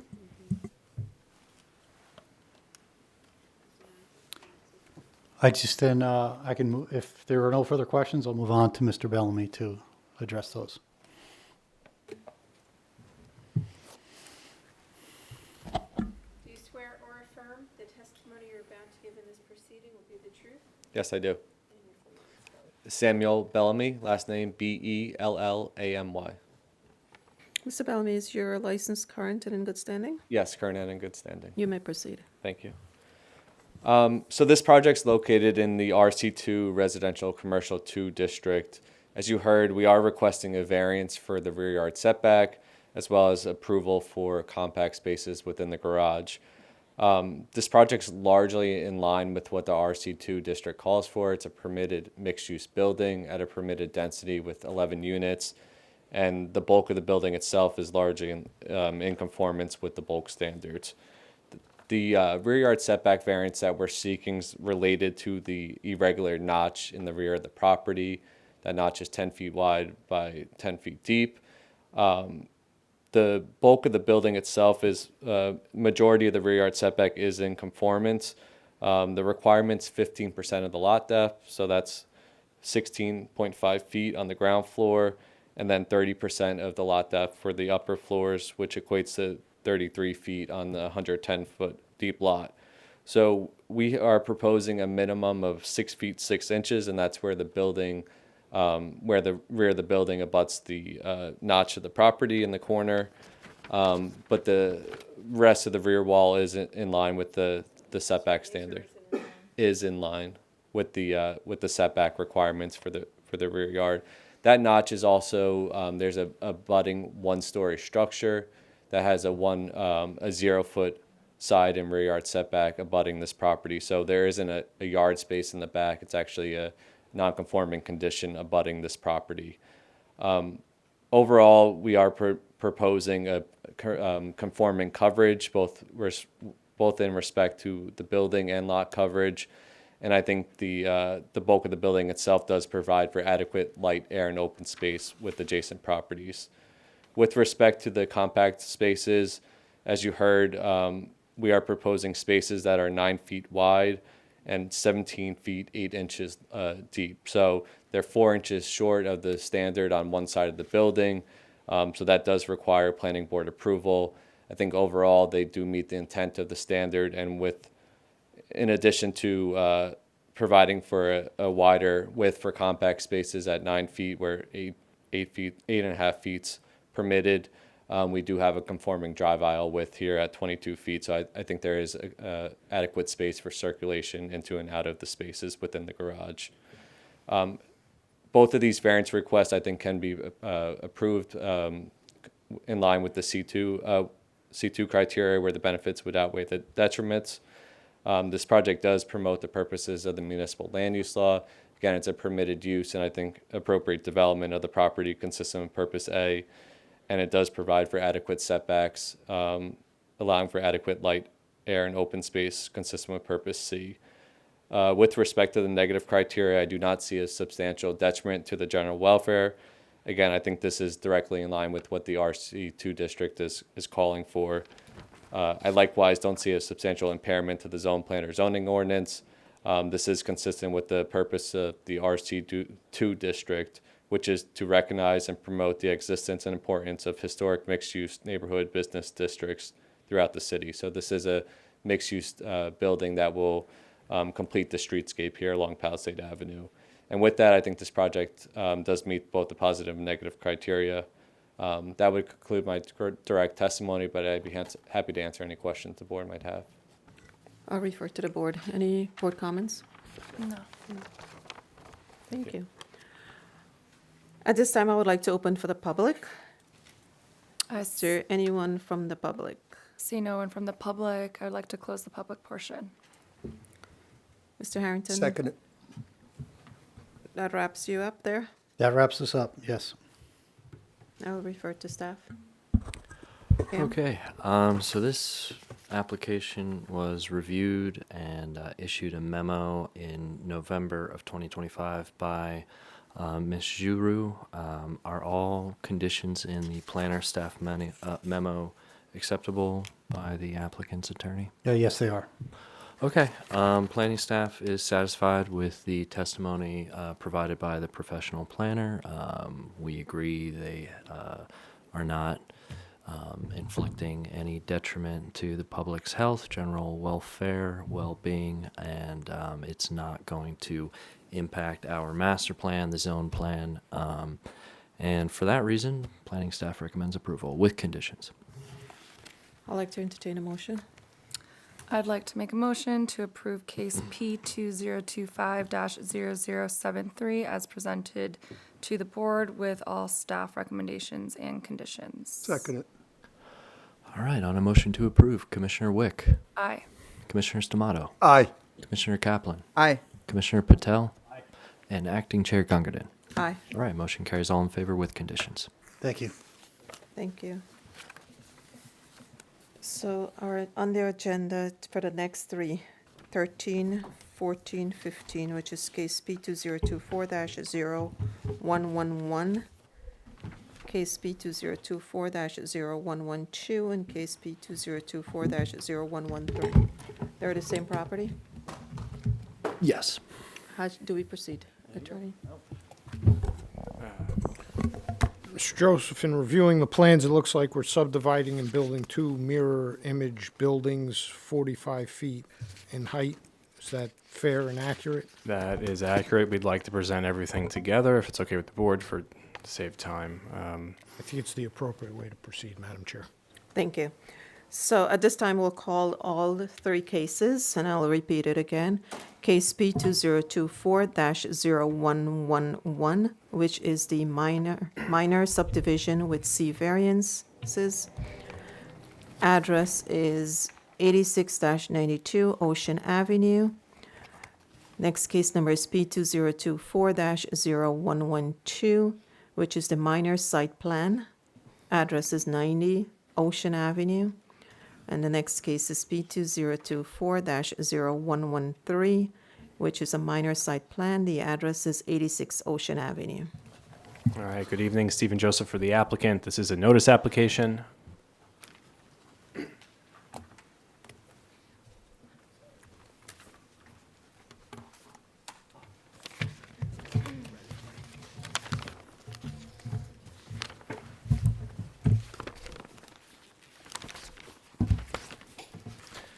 Madam Chairman, we received the affidavit of publication proof of mailing with respect to the application at 86-92 Ocean Avenue. For the record, this notice is for the minor subdivision and the ancillary C variances. It's for case P2024-0111. It does appear to be in order. We are going to mark it as A1 for the record. And we did consolidate the site plan with that notice. All right, so Thank you, counsel. this is a minor subdivision. We're taking a piece of property that's irregular. We're cutting it in half. That's going to result in two new properties, one 50 by 70 and one 50 by 94.09. This results in two C variances for the depth of the lot. What we're proposing to do is build a new 4-story, 45 feet, 14-unit building on each one of these lots. Those buildings do not have any variances associated with them. We have Russ Bondar here this evening, who's going to walk us through the subdivision and through the site plan. Do you swear or affirm the testimony you're about to give in this proceeding will be the truth?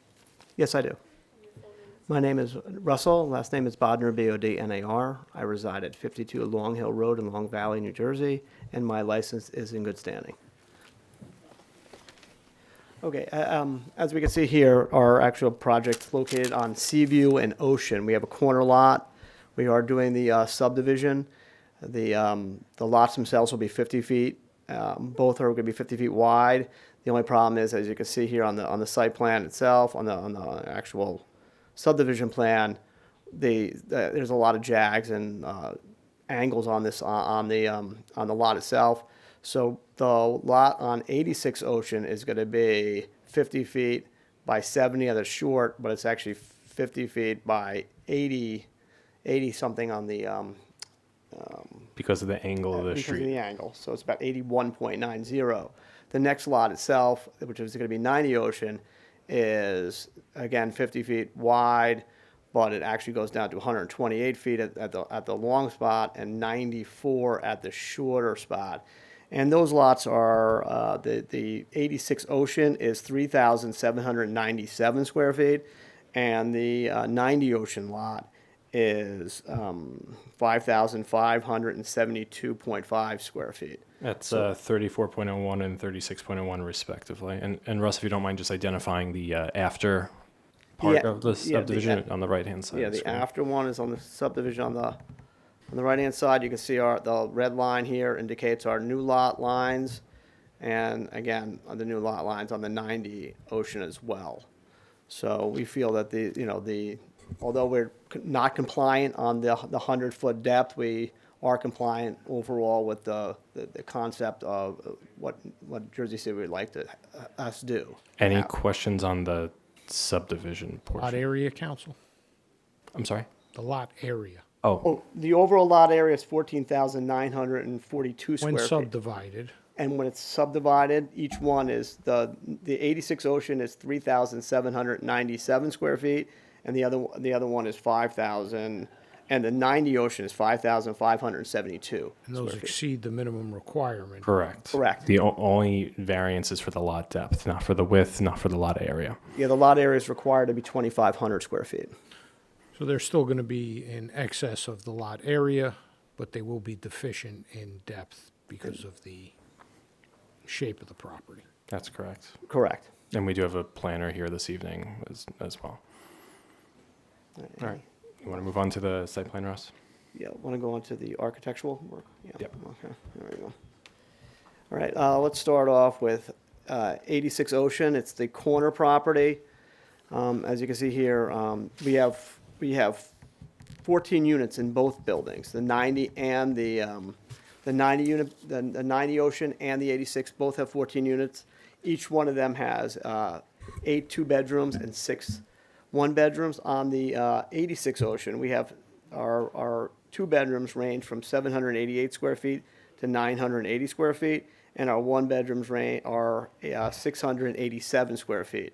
On the first floor, we have a commercial space that is 1,052 square feet, and that's actually the corner space here. And then you actually have another 600 square feet that was required in the zone, because we're in the Ocean Ave South redevelopment zone, that we're required to have an extra 600 square feet in the basement for the commercial space.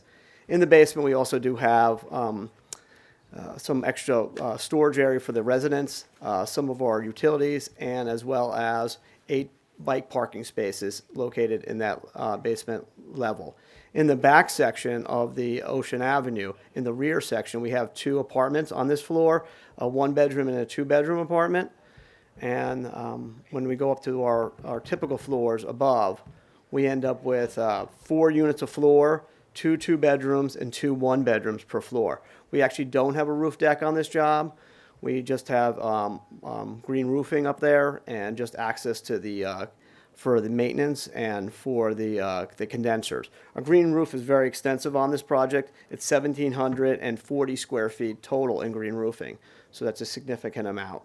As you can see there, our elevations consist of, well, I'll go down a little further.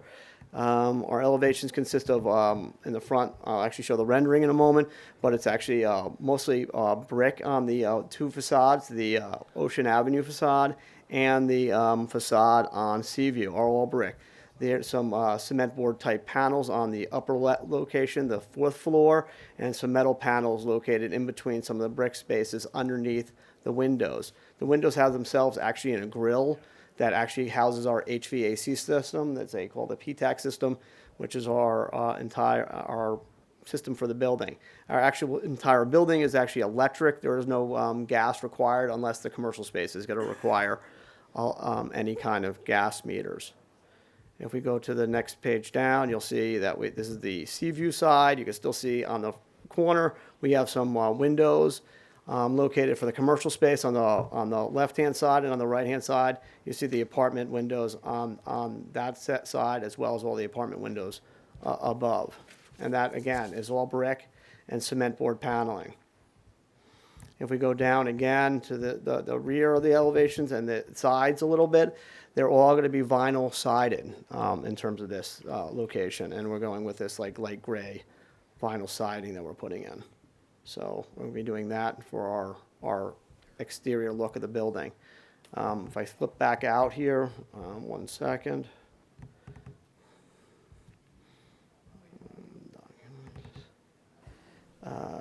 Ocean Avenue. You can see here our rendering on the corner, which you guys do not have. Well, let me put one that will actually pop up. So we'll enter this as A2. It's a rendering of 86 Ocean Avenue. Yeah, as you can see, we as you Hold on. okay, one moment. Thank you. Yes, hi, how you doing? Again, this is a brick facade on the corner. It's gonna be a red brick with some black accents in terms of metal cornice and detail above the first floor level that's required by the location, and our windows are gonna be black, and our our panels on the upper section of the building will be like a gray cement board style panel on the fourth floor of the building. So that is our actual our 86 Ocean Avenue, the corner building. If we want to flip back to our other building, Any questions on 86 Ocean Avenue before we move on to 92? 92. Just one question, I think maybe common to both, about the bicycle parking, or if that's for a different applicant, I can defer to them. You can ask me, yes. Yeah, if you could just go over the bicycle parking and kind of show how they would be accessed, and if it's compliant with the requirement that indoor bicycle parking is located in a convenient and accessible location to a public sidewalk with no more than 4 vertical steps. Yeah, we do have more than 4 vertical steps going up to the from the bicycle parking up. Oh, and I don't actually show what I normally do here, but I will add it to the plan. Usually I have this it's like a ramp system that flips down on the side of the staircase, and you roll the actual. I've done this before on other projects. I roll the bicycle up on that access, in terms of that little flip down ramp that I've been doing. So I will actually add that to the plans. I did forget to put them on these plans. Gotcha. And is there sufficient maneuverability around, the traditional stairwell to kind of go around that corner? Yeah, because we're like about 4 feet there, so you should be able to easily swing that up and around on that staircase there, and then Gotcha. inside. Okay, and I'm sorry, are we on 86 or? This is still 86 here. It's 86. Okay, so one question from the transportation memo specific to, I believe, 86. Is that, actually, I may be mistaken on which one this is. Can you show the bicycle on the storage on the plan? Yes. The bicycle's down So here at does the this bottom, one. in the corner here. How would the bicycle storage in the top left and bottom left against the outer wall be accessed in that bike storage room? Yeah, I mean, we can probably maybe rearrange something a little bit more for you, and make it so it's more accessible. I can do that as a revision, because right now it's a little tight there, as you can see. So yeah, the 4 along the back wall is easy, and the other 2 are quite easy. So maybe we need to just extend that a little to make that work a little better. Okay, thank you. Okay, not a problem. Okay, and that's for the engineer. Thank you. Okay, thank you. Okay. Garbage and recycling, you have a room for this, or? Yeah, there's garbage and Don't say- recycling on the upper level.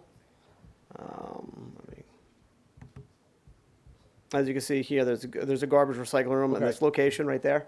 Okay. So that's actually where we come in. We go actually out here, and we're actually putting our garbage along Seaview Avenue instead of Ocean on this property. All right. So it's This will be for city collection? yeah, city collection, and it's like I said, it has 14 units. So If there's no more questions on 86, we'll move on to 90. okay, No more questions. there we go. Thank you.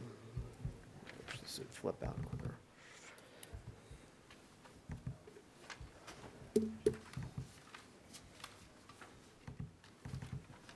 That's the first one. As you can see here, this is the 90 Ocean floor plans on the first floor. Again, we have 14 units again on this project as well, and there's again 8 2-bedrooms, 6 1 bedrooms, and the 2 bedrooms are on 90 are 864 and 1150 are square footage on the 8 2 bedrooms, and the 1 bedrooms are 638 and 642 is our square footage on those.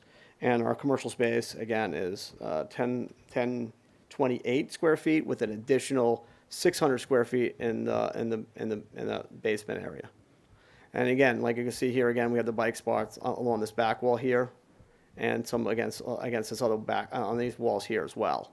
And we have so we have a little better parking layout for this. Again, we're going to need that little ramp thing again, going up from a half a stair up and then up to here to the landing. That brings us out to our main level, out to our exit to the main part of the building. And we also have our garbage located on our main floor that will come out and around, and we're going to bring it out the other way to Ocean Avenue on the left-hand side for collection for our garbage and recycle area. Again, we also have the 2 units located in the rear of the building on this area. And the only difference between this building and the other building really is on the second floor, we actually have the building set, and on the first level, I'm allowed to have a little bit more distance out. So on the second floor, you actually have a terrace area that is only being accessed from those 2 apartments in the rear. We're required to have 70 feet max on our upper levels from Ocean Avenue to our rear wall. That's why this 70-foot line is on a skewed angle to match the skewed angle on Ocean Avenue. So again, we have 4 units per floor on the upper levels, and each of these upper levels will have 2 2-bedrooms and 2 1-bedrooms. Again, we don't have on this job any kind of roof access other than maintenance, and that's it in terms of the condensers. And we do have an extensive green roofing, which is about 1,200 square feet of green roofing. So that's pretty much the gist of this of the building itself. Again, if you want, we could take a look at the back. As again, is the same concept we're doing on the other building. It's brick on the front facade with some metal panels located in between the windows and on the upper level, and some metal panels above the windows at the commercial space. And the rear is going to be vinyl sided. So there's only really 2 main elevations here, because you have a front and rear, and our rear will have the vinyl sided look. Again, we're staying consistent with the other building with a light gray siding for the rear. If we can flip back out, and we can go to The same one, just use the the same one. Oh, well, yeah, I'll just use the same one here. So we don't have to enter something else. Okay. Well, of course, it's giving me an error. Oh, just download later.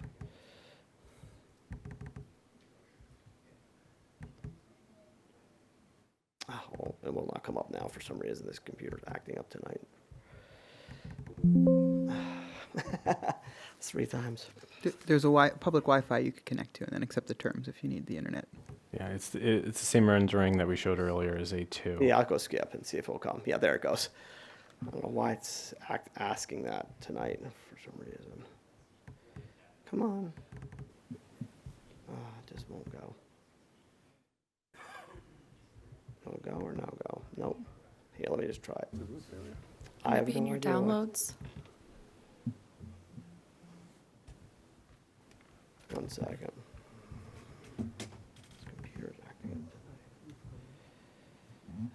tonight. No. Here, let's go to, I'm just gonna go to 86 and do it. Because it was under.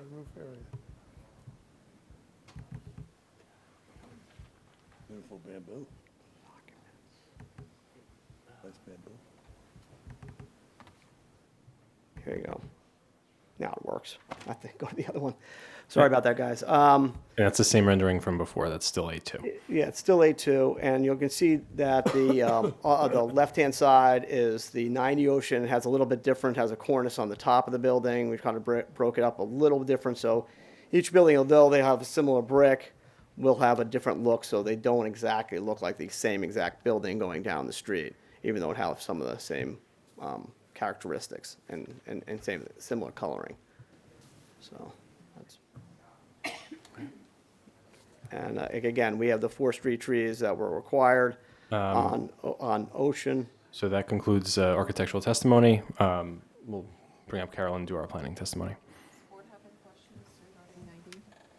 One question for the engineer or site plan, but you tell me if it should go now or later. You should go now. Yeah, we don't have a civil engineer this evening, but engineering was contracted through Russ's office. So pretty straightforward, just on the corner here, you can see it in the rendering, but it just shown on the civil plans. Can you clarify whether ADA compliant curb ramps will be installed on the corner facing both crosswalks? Yes, they will be because it's required. It's actually on the details for the site plan, drawing details. Awesome. And then one last question. It's noted that the Division of Transportation did not receive a traffic impact study or a waiver. I don't know the process, but if you could just comment on that. I'm not sure. I mean, the application was deemed complete. I thought we had submitted a traffic impact study, but if that's something they'd like, we can certainly provide one to them. I don't know, staff. It was part of their comments. Typically, we would permit the waiver because they don't have any automobiles on site. Yeah, this one's been sitting for a while, so I don't recall if a waiver was granted. Gotcha. Thank you. Okay. I don't think so. No. Thank you. All right, Carolyn? Sure. Do you swear or affirm the testimony you're about to give in this proceeding will be the truth? I do. Thank you. Good evening, everyone. My license is still in current and good standing this evening. Okay, you may proceed. Thank you. It's good to see you all again. So we're here this evening because we need the C variances for the lot depths for the two properties, as was testified, and I think the board saw when the existing piece of property has an unusual rear yard sort of condition where it has a lot of the step backs related to the existing building next door. And so when we do the subdivision, we end up with lot depths which do not meet the standard in the ordinance. So the way that the redevelopment plan reads is that you have to have 2,500 square feet, 25 feet wide, 100 feet deep. So it is a little very prescriptive.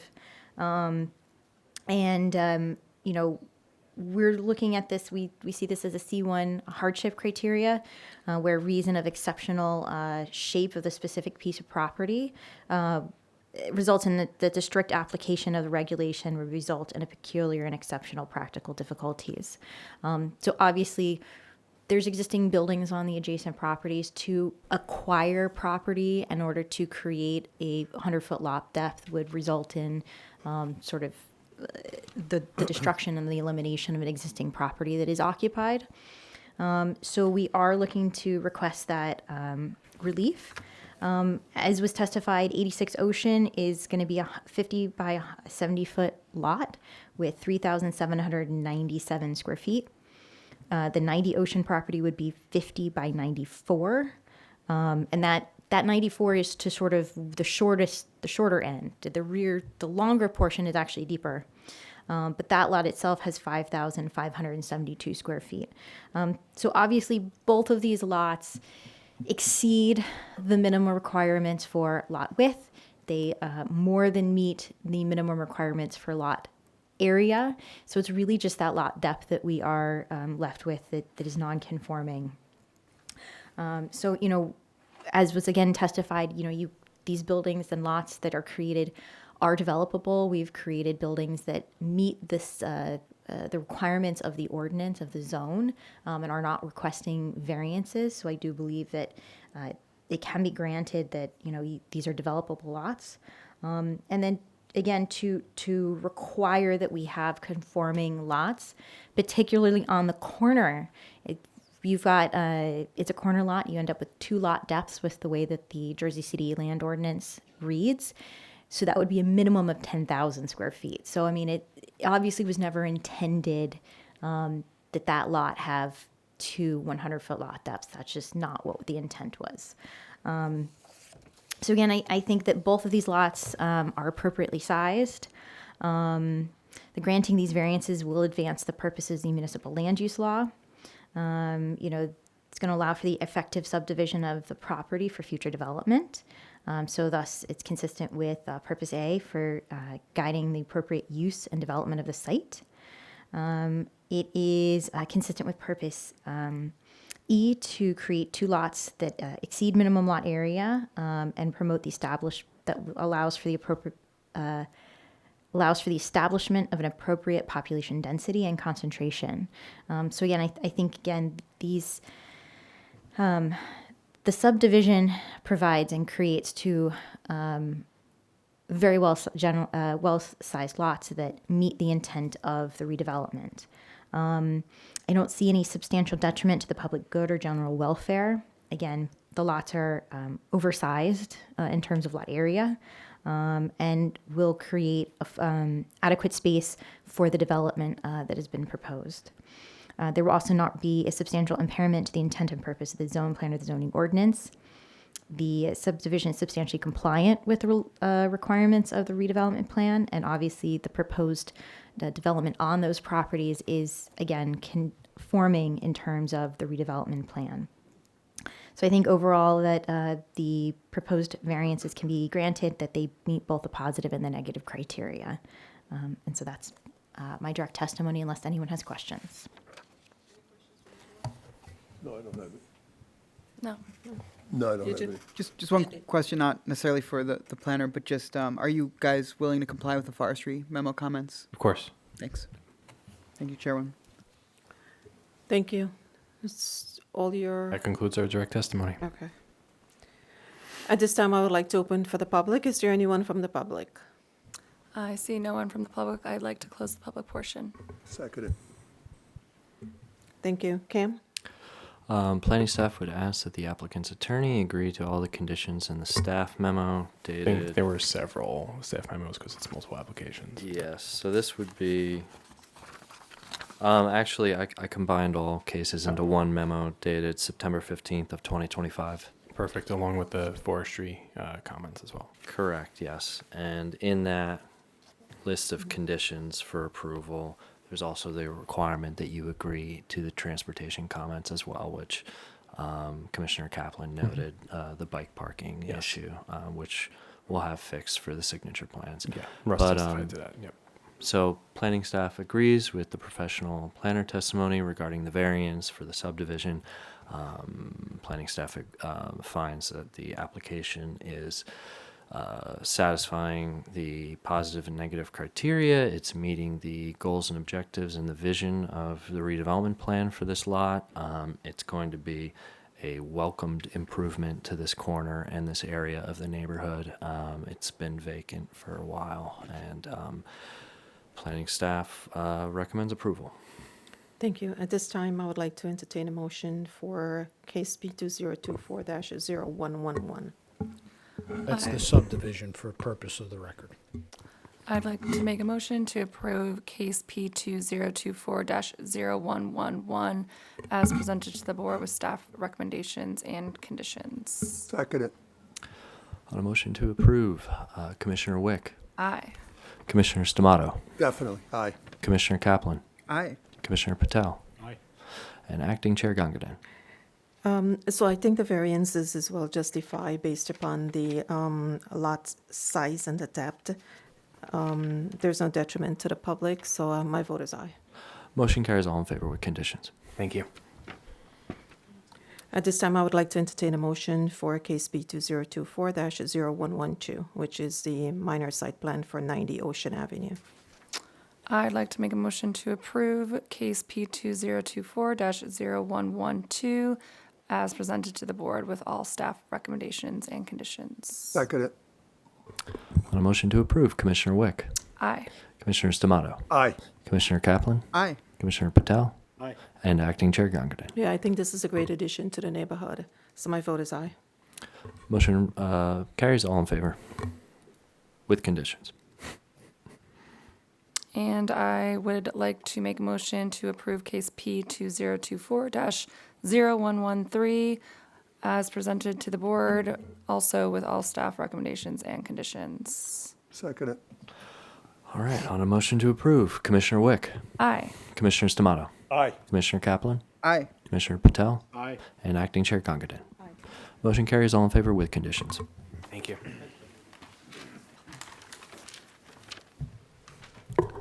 At this time, I would like to call in case B2025-0166, which is a minor site plan with C variance. Address is 186 Terrence Avenue. Good evening again, Madam Acting Chair, Commissioners Benjamin Wine of Prime Tuvel and Maselli on behalf of the applicant here this evening. The property before you this evening is, as mentioned, 186 Terrace Avenue, and for the record, that is block 2003, lot 29, also within the city's R1 zone. We are here this evening seeking minor site plan approval for the proposal of a new 3-story, 5-unit building with off-street parking and other site improvements as well, which you'll hear about in detail. And with this application, I do have one variance. It is a bulk variance, or also known as a C variance, and that is for building height, where 35 feet is permitted and 38.33 feet is proposed. So there is a variance of 3.33 feet. Just as a very brief intro, if everyone is familiar most likely with the western slope area of the city, the properties are significantly, and well-named sloped.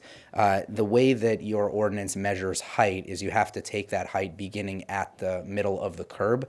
And when you do that, we don't actually start our building until approximately 6 feet taller than the curb height. So while our building itself is a conforming 32 feet in height, being that it has to start approximately 6 feet 1 higher than where you would ordinarily start a building, we do have that 3.33 foot height variance. So we tried to accommodate that a little bit by building a shorter than 35 foot building, but again, unfortunately, it has to start where it has to start. And so that's really the relief that we're here seeking from you this evening. We hope you will agree when we go through our presentation that this is a significant improvement to the neighborhood as well. And I do have 2 witnesses with me this evening. Once again, I do have Avart Patel, who will speak to the project architecture and the site plan. And then I have our professional planner, Mallory Clark, who will speak to that one variance that I just went through. So I will also add, this is a notice case, so I do have the affidavit package that I will hand over to Mr. Lampe momentarily.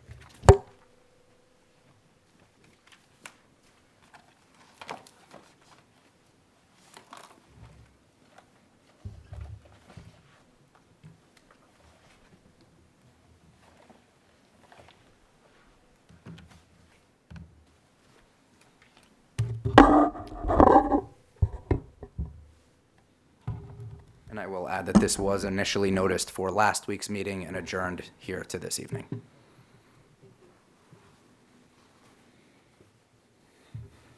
you swear or affirm the testimony you're about to give will be the truth? Yes, I do. Thank you.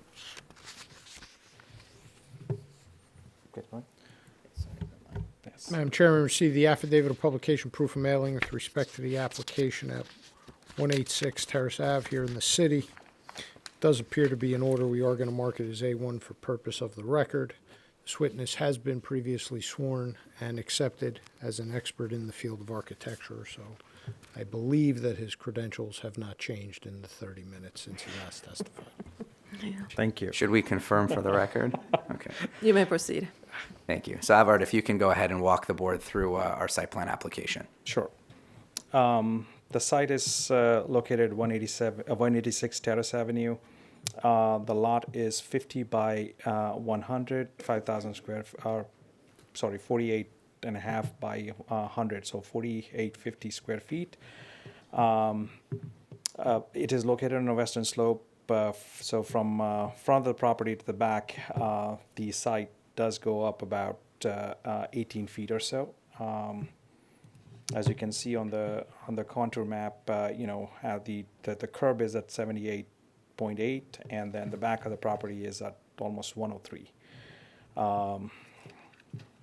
There is an existing 1.5-story frame dwelling which we are proposing to demolish, and a 3-story 5-unit building with a covered parking at the first floor. Covered parking, what? Covered parking underneath the building. We are improving the site in terms of new sidewalk. We are proposing a new street tree, and we'll have new water and sewer connection for the proposed structure. going to quickly go to the site plan. As you can see, we are proposing the building with a 3-foot 6 setback from both sides. We are required 3 foot with 2 on one side and 2 foot on the other, but we are providing almost 3-foot 6 setback so we can have proper separation from adjacent structures, as well as placement for the windows. There is an existing curb cut, and we are maintaining that curb cut. So the new driveway access would be 10 foot wide, conforming to zoning standards. And let me go to the. So the garage is situated underneath the building. It is fully underground from all 3 sides except the front. Let me quickly go to the side view. I think that kind of conveys the topography of the site. So from the sidewalk to the back of the building, you can see that site kind of climbs up almost 2 full stories. And as you can see that the cellar, which is fully below ground on 3 sides except the front where the garage access is.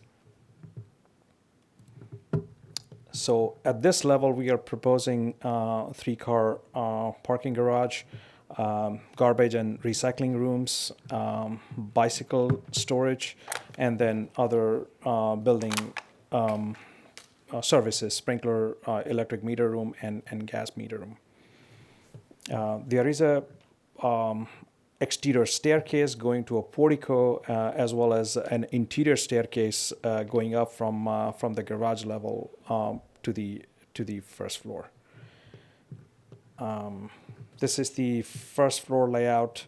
As you can see, the exterior stair comes up to a portico, and then the entry to the central shaft, and again, the staircase from the garage will come up. So this is more like an intermediate landing. And this was adjusted based on planning feedback we receive, since adjacent structures have exterior staircases with porticos. So at this first floor, the 2 units here, Unit 1 and Unit 2, they're both 3-bedroom, 2-bath, about 1,130 square feet. We'll have access to those units from here. Fairly straightforward layout, the kitchen and living areas towards the front, and then 2 smaller bedrooms, middle of the building, and then master bedroom with a bathroom and walk-in closet towards the back.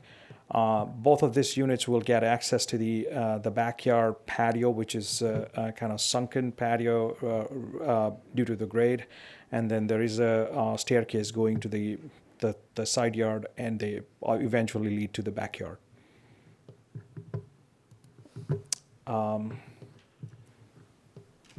The upper floors, the second and third floor have 3 units in total. As you can see, the unit on the right side, unit number 3, which is 3-bedroom, 2-bath, that is, that level, that unit is fully on this level with similar layout like downstairs. And then unit number 4 on the left, which is about 1,160 square feet at this level. It's a duplex. There is an interior staircase which will lead to the 3rd floor, and just going to quickly come to that side. So as you can see, the staircase coming up, and then the additional 2 bedrooms at this level. So that's 4-bedroom, 4-bath, and the total area for this unit is about 1,900 square feet. And then the rest of the 3rd floor would be unit number 5, which will consist the entire front of the building, and then it's more like an L-shaped unit, and it will run towards the back. Again, this is a 3-bedroom, 3-bath with an office space, and that is also about 1,880 to be square feet to be exact.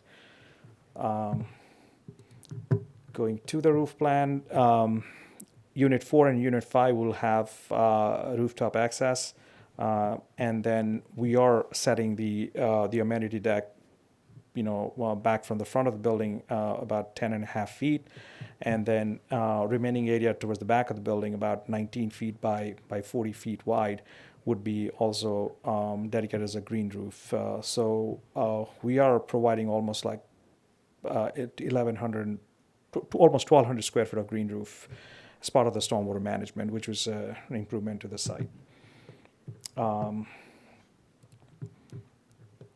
Overall, front of the building, we are trying to blend the building with some of the adjacent structures, and keeping the red brick, which 3 or 4 adjacent structures have a similar tone brick.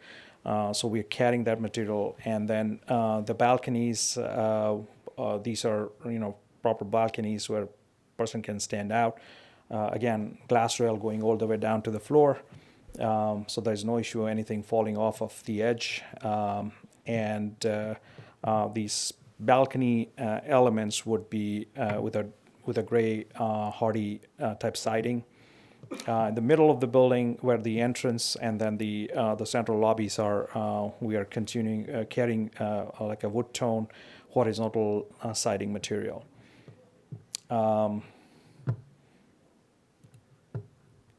This is the rear elevation. As you can see, only 2 stories are visible. The first floor is below grade, the way the site topography is towards the back of the building. Going to the right side elevation, again, the top 2 floors would have light gray vinyl siding with the light gray stucco finish towards the cellar, part of the cellar which is exposed, and the first floor. And similar treatment on the other side.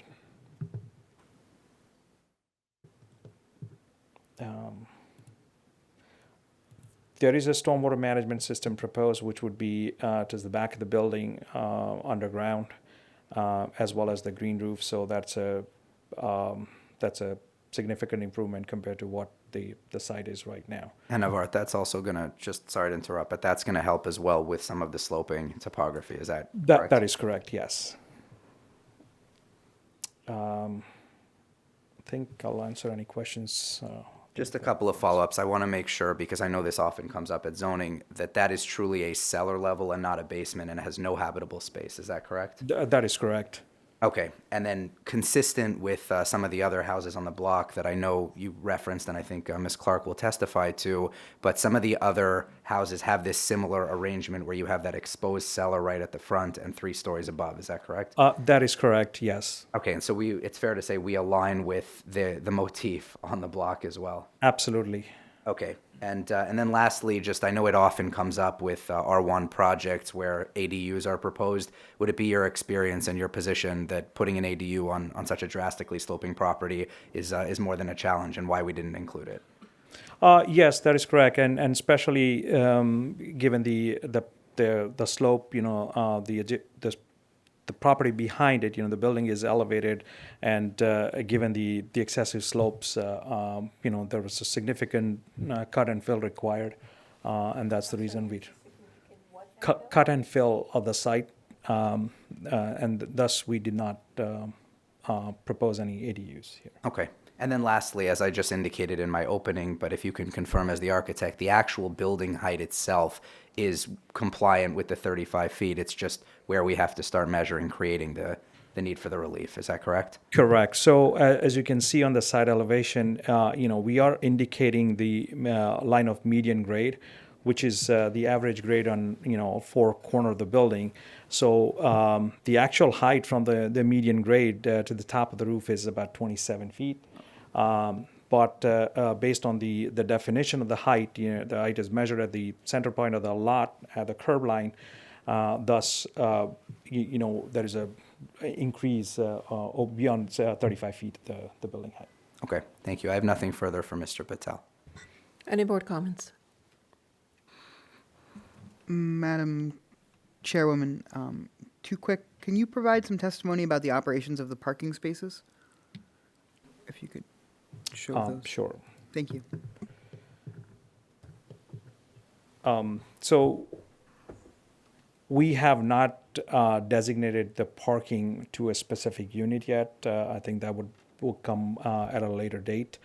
But in instances like this, the parking towards the back is basically side by side, and then the parking spot number 3 is a tandem, right?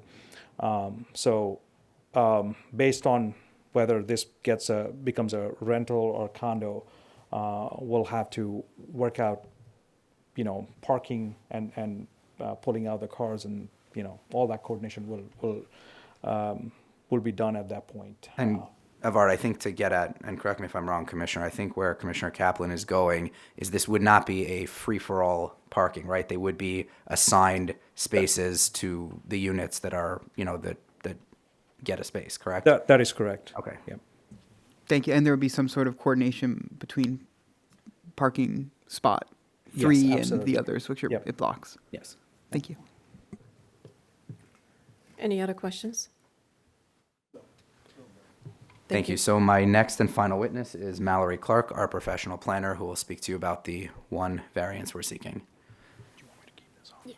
And I'm going to ask, let's get Ms. Clark sworn in. Good first. evening, Commissioners. Mallory Clark of Dresner Robin. Do you swear or affirm the testimony you're about to give in this proceeding will be the truth? Yes, I do. And state and spell your full name. Mallory Clark, Mallory Clark. Ms. Clerk, you're licensed, current, and in good standing? Yes, it is. You may proceed. Thank you. So, Ms. Clark, before you proceed, what I would just ask that we do is, I believe you're about to show an exhibit, and this was not previously submitted, so I think we should have this marked as Exhibit A2, and if you can just describe for the board what the exhibit is.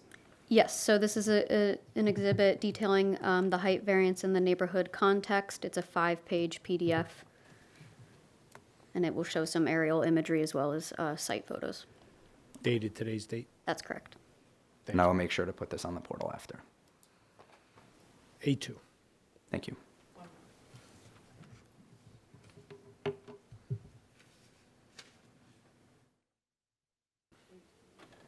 Thank you. So Mallory, you heard the testimony as to the project and the relief that we're seeking. So if you can please provide the board with your testimony to support the relief. Yes, so as the board is aware, we are seeking relief for a C height variance in feet, whereas the R1 zone allows for a building height of 35 feet, and our building height as proposed is 38 feet 4 inches, so 38.33 feet is proposed, a difference of 3.33 feet from the ordinance.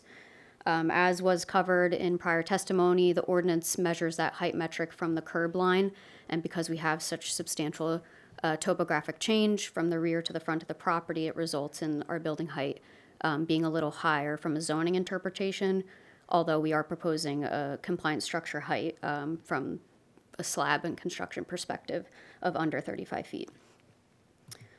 So just to start off, the architect just took us through this kind of side elevation, but I think it really tells the appropriate story of the change in topography. So at the rear of our property, we have an elevation of approximately 103.65 at the highest point. And our elevation at the front property line is 81, a little bit lower at the curb line at 78 feet. And that results in that 38.4 measurement to the roof line of our proposed building.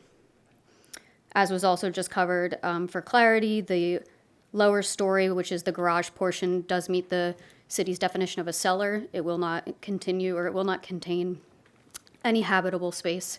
And you can see here, it's really just a small portion of the front that's actually visible on that lower level. And then because of that grade change happening so substantially towards the rear, as the high point, there's only actually like appearance of a 2-story building at the rear. And then just for everyone's benefit, which I will go through, on the high side here, we have Liberty Ave to the rear of us, so that those buildings will look over our building towards the west of the city. And then the other side of our street continues to slope down substantially. And so we kind of get a view a little bit over the other properties on the other side of the street, which you'll see in just a moment. This is a photo here of the existing site on the right. You can get a sense of even just the topographic change in the front of the property from that retaining wall that you see flanking the driveway. And that, again, it's really that change from the curb line elevation to a couple feet into the site where the building actually starts, that's necessitating this height relief.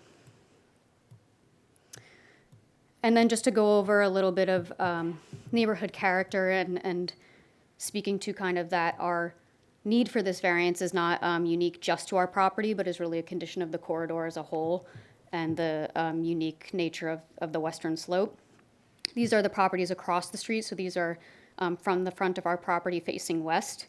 You can see some recent construction has happened in several places, and they kind of have the inverse relationship of what we're proposing on our lot due to the continued slope, where this structure appears as 3 stories from the street frontage, but is 4 full stories on the rear. So it's just kind of that continuation of the slope. And then on the bottom right here, these are the properties directly next to us. So if you're looking at our property, you can see them to the left here. And these are identical configuration to what we're proposing before you tonight, which is that kind of cellar level garage with 3 residential floors above. And moving through, I thought some of the aerial imagery was also helpful just to see some of the topography. So as I just explained, these are the properties that are to our rear. They have high ground compared to us from the rear, so they will look over our property. And I think here, if we pay attention over to the Thorn Street, you can really get a sense of that grade change and how severe that is. I think this might be the most substantial grade change on the western slope for this particular block. And lastly, the same condition where you can start to see that these buildings on the opposite side of the street from us drop an additional story. So again, just the inverse of what we're proposing here. So with that, as stated, we do require the relief for the additional 3.33 feet. I do believe in this situation that we do actually meet a C1 hardship criteria. The MLUL does acknowledge exceptional topography as a condition meeting a hardship for development, in that we would really require very substantial excavation of the site in order to meet the zoning interpretation of height here. I think that would be more detrimental to the neighbors and would actually create a condition, as you just saw, atypical on the block. So I think what we're proposing is very consistent in terms of overall site configuration and how the building's built into the slope that exists. And I don't think we're offending the zone plan in any manner with that need for the additional 3.33 feet. I will also add those buildings that are to the right of, or the left of us, sorry, that have the same configuration with the garage level and 3 residential floors above are actually slightly taller than what we're proposing.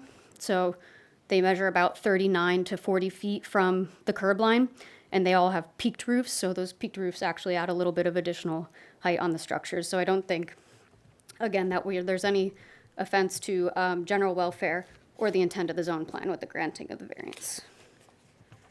I do think we are advancing several purposes of municipal land use law, general welfare under Purpose A, as well as maintaining appropriate setbacks for light, air, and open space to adjacent properties. I also think that we're advancing Purpose I by constructing a new building that's providing a desirable visual environment. We are consistent with overall site configuration and aesthetics of recent construction in the neighborhood. And I think we're advancing goals of the master plan through the redevelopment of the site as proposed. Goal 1 is to provide unique, attractive, and high-quality residential areas that will serve existing residents and attract new residents with a wide range of housing types. So I think we are advancing the goals, and I think, this is really just a condition, like I said, where I do believe we meet the C1 criteria, and it's really a product of the fact that zoning codes aren't written to contemplate properties that have a 23-foot grade change from rear to front. So we're just kind of caught up in the realities of what we're building into. And so I think that 3.33 feet is really de minimis at that point, in that we're not out of scale, we're compliant with setbacks, and providing very adequate light, air, and open space to the adjacent properties. So with that, I'm happy to answer any questions. Thank you, Mallory. That was very thorough. I have nothing further for Ms. Clark. Thank you. Is there any board comments? Thank you. That wraps up your That would conclude my presentation. application. Okay. Is there anyone from the public that would like to comment on this application? I see no one from the public. I'd like to close the public portion. Cam? Planning staff would ask that the attorney, Mr. Wine, agree to the conditions in the staff memo dated March 26th of this year. Are those conditions acceptable? I must admit, I don't believe I saw that memo, so if I could take a quick peek. Okay. I can also read them into the record if that's all right. They are the standard conditions. Okay. Okay. Now I can confirm that we can comply. The conditions on the staff memo dated March 26th of this year, which were up on the portal, are accepted by the applicant's attorney.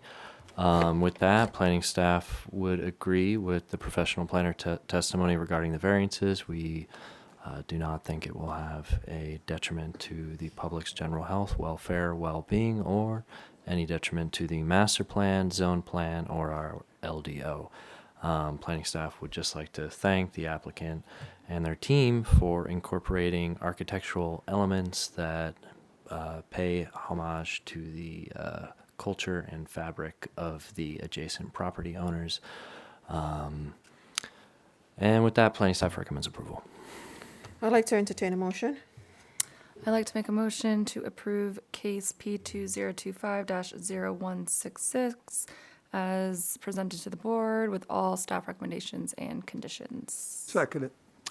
All right, on a motion to approve, Commissioner Wick, Aye. Commissioner Stamato, Aye. Commissioner Kaplan, Aye. Commissioner Patel, Aye. and Acting Chair Gangadin. Yeah, I think the variance is requested is justifiable, so my vote is aye. Motion carries all in favor with conditions. Thank you, everybody.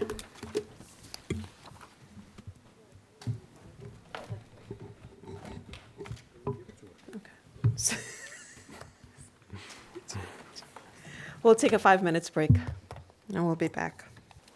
Sure. So this time I will call two cases together because we'll be presenting both at the same time. Case B2025-0226, 183 Bayview Avenue, and case B2025-0258, which is 183-193 Bayview Avenue, which is a minor subdivision with C variance. Okay, thank you. For the record, Charles Harrington of Connell Foley on behalf of the applicant. We did provide notices for both cases separately, and I have provided them to council. So, Madam Chair, I've had the opportunity to review both of the notices. We're going to mark both of them as A1 under their separate docket numbers. So the first one is it's listed as case 17 P2025-0226. That is the site plan application, so we're going to mark that notice A1 for purpose of that record.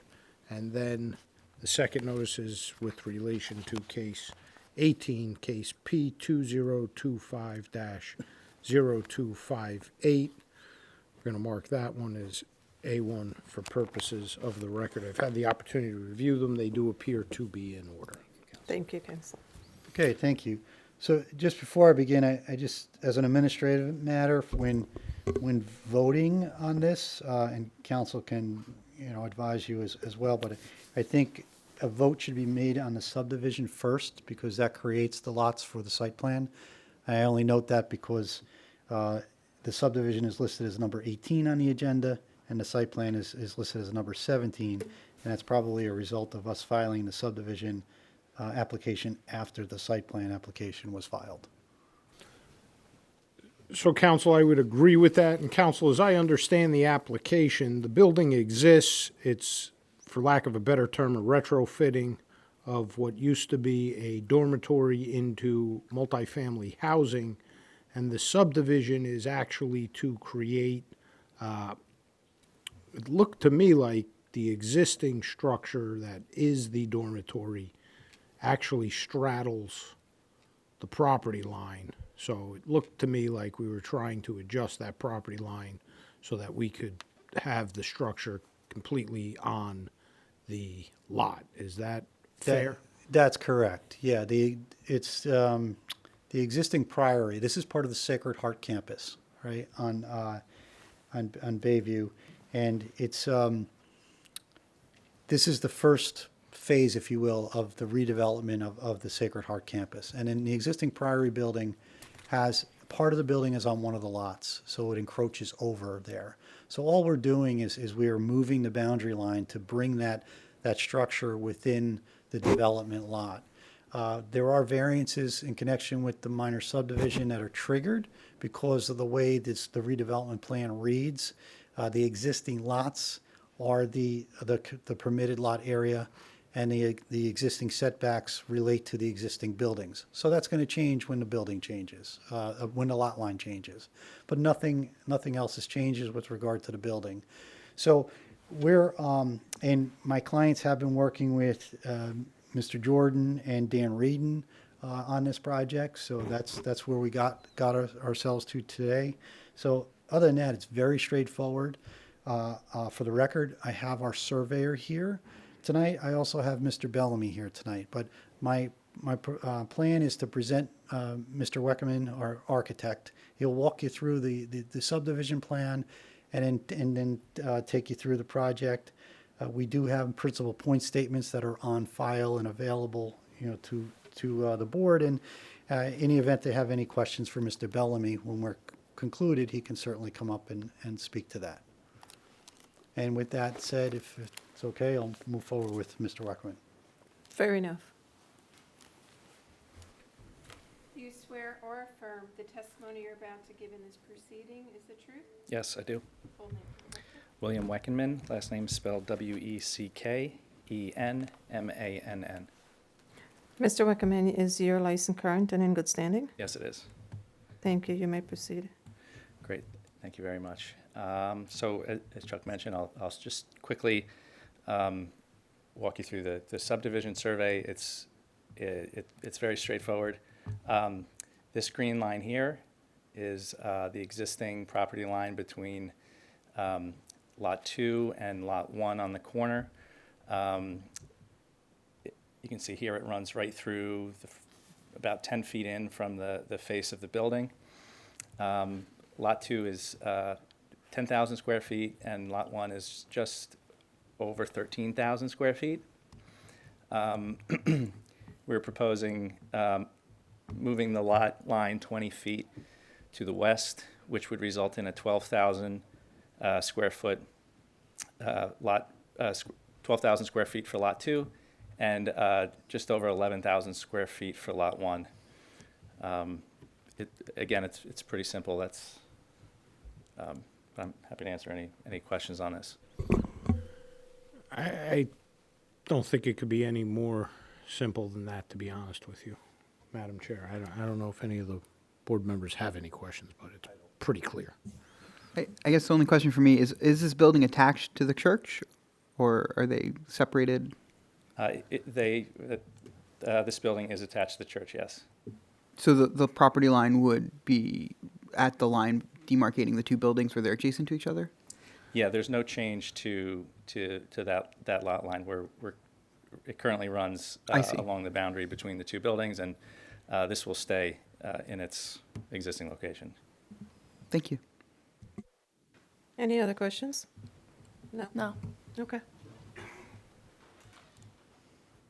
So I Okay, guess well, if you we could would take move us- on to case B 2025-0226, which is the preliminary and final major site plan. Okay, great. So as Chuck mentioned, this project is the first phase of several planned developments for the property.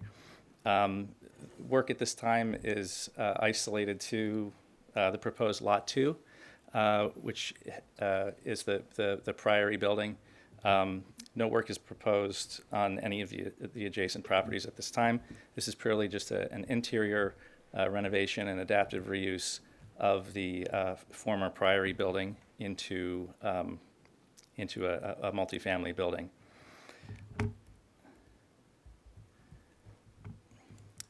So here's the proposed and existing side-by-side site plan.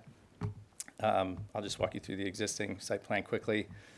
We are proposing standard sidewalk improvements, which includes new sidewalk, new street trees, a new curb.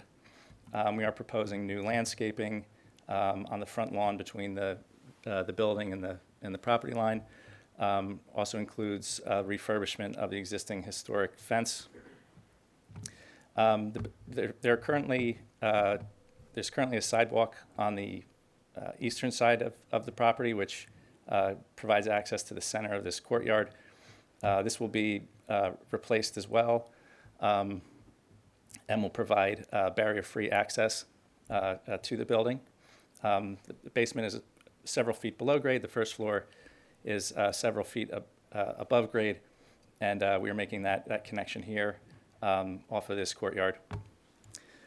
The main entrance to the building here will remain. The stairs will remain. They'll be repaired as needed, and we will be replacing this sidewalk on this side of the building as well. Also proposing reducing the concrete and providing more green space, as well as rehabbing this walkway here and some existing staircases that provide access to the building. We are moving the entrance, the configuration of the entry stairs remaining, but we are proposing the new main entrance to the building be located in this area here, which I'll go into greater detail on the floor plans.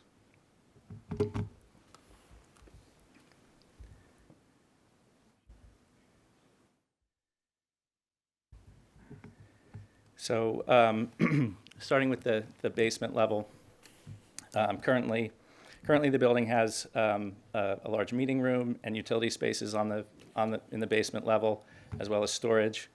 The first floor houses a large meeting room, a kitchen, and several offices, and the upper floors are the residential dormitory floors.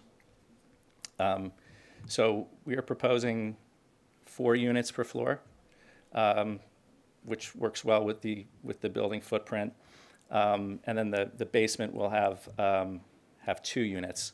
So in addition to those 2 units, which are located on the northeast and northwest corner, we're proposing a new entrance lobby here off of both of those courtyards, as well as utility space and bike storage in this section of the plan.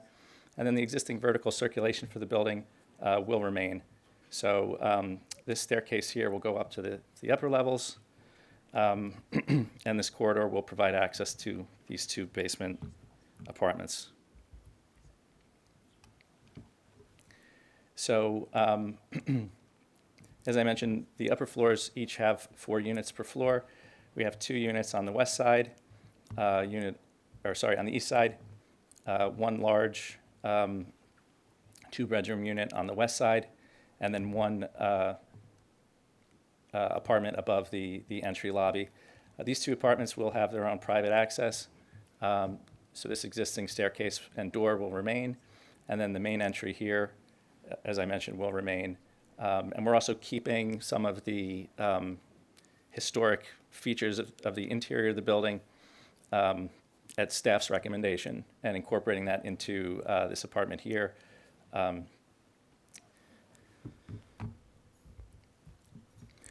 Moving on to the second floor, again, we have 4 units, 2 on the west, 2 on the east, with the central staircase here.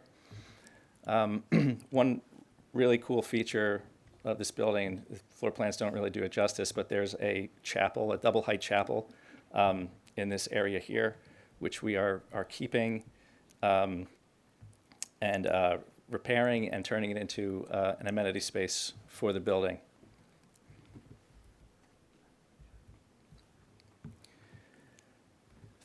Third floor plan. Third floor plan's similar, though it does have a smaller footprint. And the 2 west units have, we're creating balconies on these flat roofs here.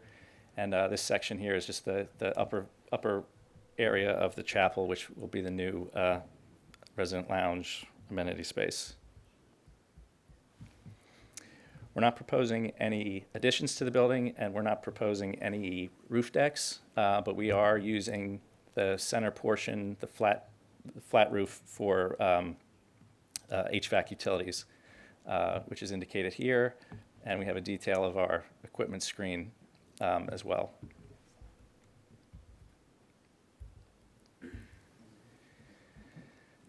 The exterior work on the building is fairly limited.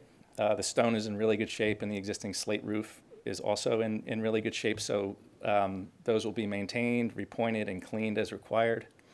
We're keeping all of the existing window openings, but we'll be replacing the windows with a more historically appropriate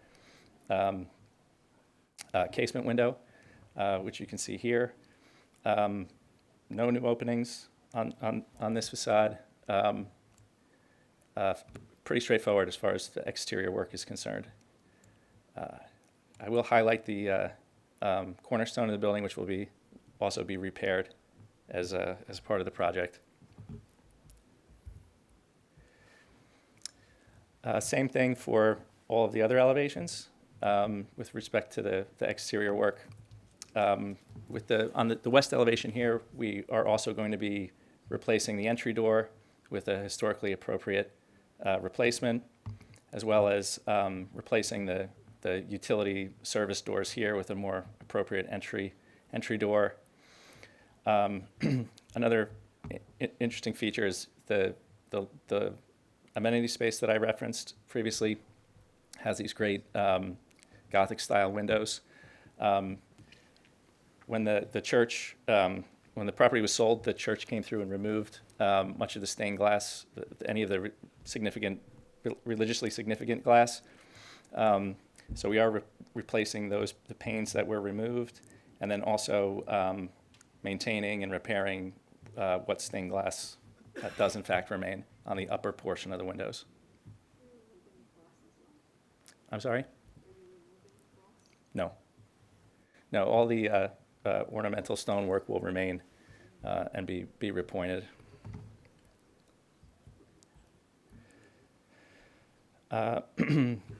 Same story for the south elevation with respect to the exterior work. And then again, same with the east elevation, replacing the windows and the doors as needed. So we just have some exterior material selections and window selections here. Pretty standard. And then I'll just end with our site lighting plan, but again, pretty straightforward. So that concludes my testimony. Thank you. All exterior lighting fixtures will be, I guess, periodic appropriate, is that? A mix of old and new. We are going to be, there are some existing light fixtures which will be repaired and reused, and then we have some reproductions that will be made to match.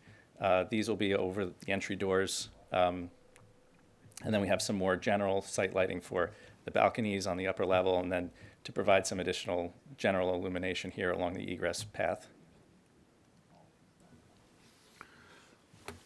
Any board comments? Can you tell me what type of windows you're going to be putting in, or replacing the old windows with? In terms of style, function? Style and, what make? I'm just curious. We haven't settled on a manufacturer yet. We're still trying to figure out. It's been very difficult to get pricing and kind of pin down an exact specification. But we're going to be using a casement window to match what was there historically.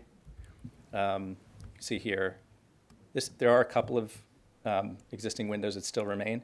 Right. So we'll be using this as a reference for what we're proposing.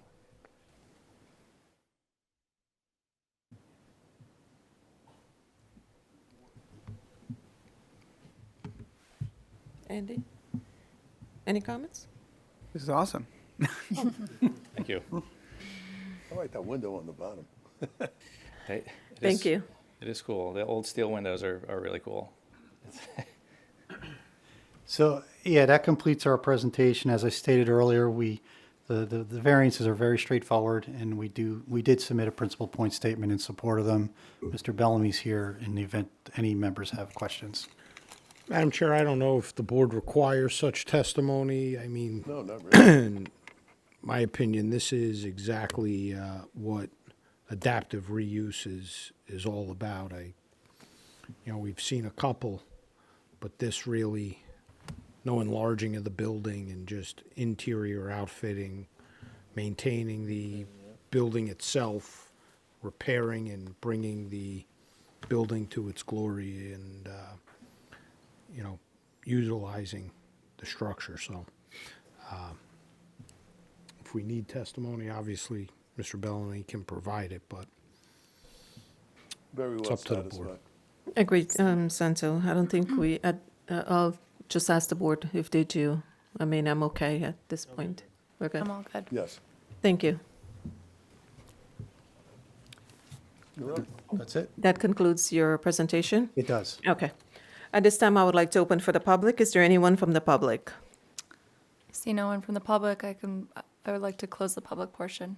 Second it. Ben? So you're going to comments on both? Yes. And yeah, then we will uh, vote individually. Correct. So as this property is individually eligible for inclusion on the state and national registers, I did work with Mr. Dan Reedon, the Historic Preservation Officer, as Mr. Harrington alluded to. Mr. Reedon indicated that he is satisfied that the proposed work is generally consistent with the Secretary of the Interior's standards and guidelines for rehabilitation, and takes particular note of the developer's desire to preserve interior character-defining spaces and features, in addition to preserving the character-defining exterior of the building and the site. Then specifically on the subdivision, there is a variance because the redevelopment plan specifies that while all existing lots are conforming, lots cannot be reduced in size. So there is a C variance to reduce the size of the lot with the school on it. Staff supports that variance and recommends approval of the subdivision, provided that the applicant agree to the conditions on the staff memo dated 3/25/2026. We would, yes. Great. So staff recommends approval on the subdivision. And then on the site plan, staff finds that the application adheres to the standards of the redevelopment plan and fulfills the plan's goal of rehabilitating a vacant structure. Staff also recommends approval on that, again, provided that the applicant agree to the conditions from the staff memo, from the other staff memo dated 3/25/2026. Yes, we would. Okay, great. Staff recommends approval on the site plan as well then. At this time, I would like to entertain a motion on the subdivision. I'd like to make a motion on case P2025-0258 as presented to the board with all staff recommendations and conditions. Second it. Commissioner Wick? Aye. Commissioner Stapato? Aye. Commissioner Kaplan? Great project. Aye. Commissioner Patel? Aye. And Acting Chair Gongadin? Aye. Motion carries, all in favor with conditions. So entertain a motion on the preliminary and final major site plan. I'd like to make a motion to approve case P2025-0226 as presented to the board, also with staff recommendations and all conditions. Second it. Commissioner Wick? Aye. Commissioner Stamato? Aye. Commissioner Kaplan? Aye. Commissioner Patel? Aye. And Acting Chair Gongadin? Yeah, I love the repurpose of this building. It's great, great addition as well. My vote is aye. Motion carries, all in favor with conditions. Thank you. I'd like to call case P2024-0223, minor site plan with C variances, 3 Orchard Street. Stephen Joseph.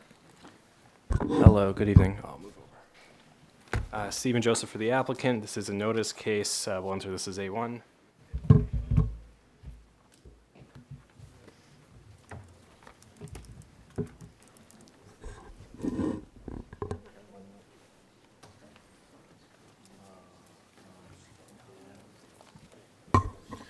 Madam Chair, I'm in receipt of the affidavit of publication proof of mailing with respect to the application at 3-5 Orchard Street here in the city.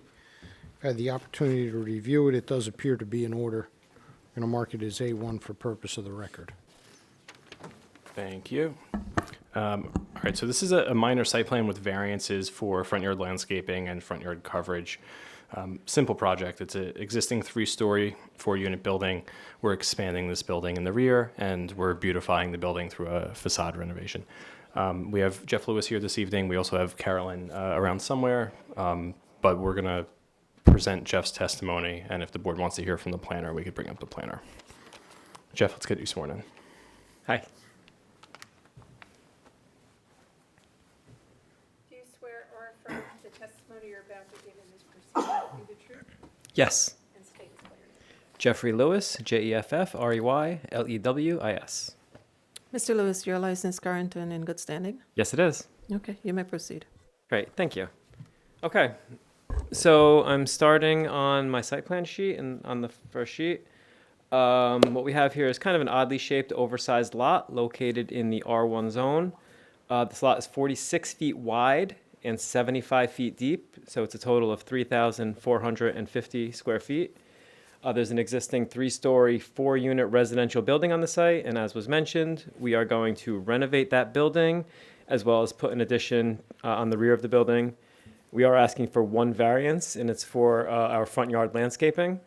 And when we get to the site plan, I'll walk through why we're asking for that and why we think it's appropriate. So looking to the site plan, we are proposing new concrete curbs, new concrete sidewalks, and 1 new street tree. Our existing building has a 4-foot front yard setback and 0-foot side yard setbacks. And let's just jump into that front yard because that's where the variance is. The current existing site has 100% of that front yard as concrete. We are breaking that concrete up entirely, adding 42 square feet of landscaping, which is on the right side of the building. And then on the left side of the building, what we have is a ramp and a staircase up to the front entry of the building. And that's because right now our existing first floor is about a foot above grade. And as a 4-unit building, this building should be ADA accessible. Currently, it's not. By adding the staircase and the ramp at the front, we're making this building ADA accessible. Moving to the back of the building, the new addition, you can see here on the drawings, it is built on the right side property line. On the left side, we have a 3-foot setback. We're using that setback as a walkway that will connect from the backyard out to the front through the building. And on the floor plan, I'll show that a little more clearly. The rest of the rear yard, we have a paver patio area as well as a lawn area, all enclosed with a 6-foot tall wood fence. There's also a fence going down the center of the property, which is dividing this backyard into 2, one for each of the ground floor units, so each unit will have its own individual backyard. Okay, so moving on to the plans themselves. Here we're looking at our cellar plan. It's an existing cellar space. We're not adding any new cellar. In this space, we will have our meters, our sprinkler room, as this is a fully sprinklered building, and then area for our trash and recycling storage. Here we're looking at the first floor. We're going to go on the right side here. So we have a new central entry to the building. It leads to the main staircase, as well as entrances to apartment number 1 and apartment number 2. Each of these apartments are 2-bedroom, 2-bath apartments. They're kind of mirroring each other.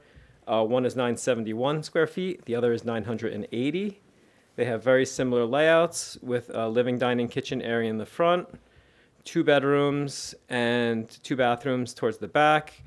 There's a laundry closet, utility closet, and the master bedroom has sliding doors out to that backyard.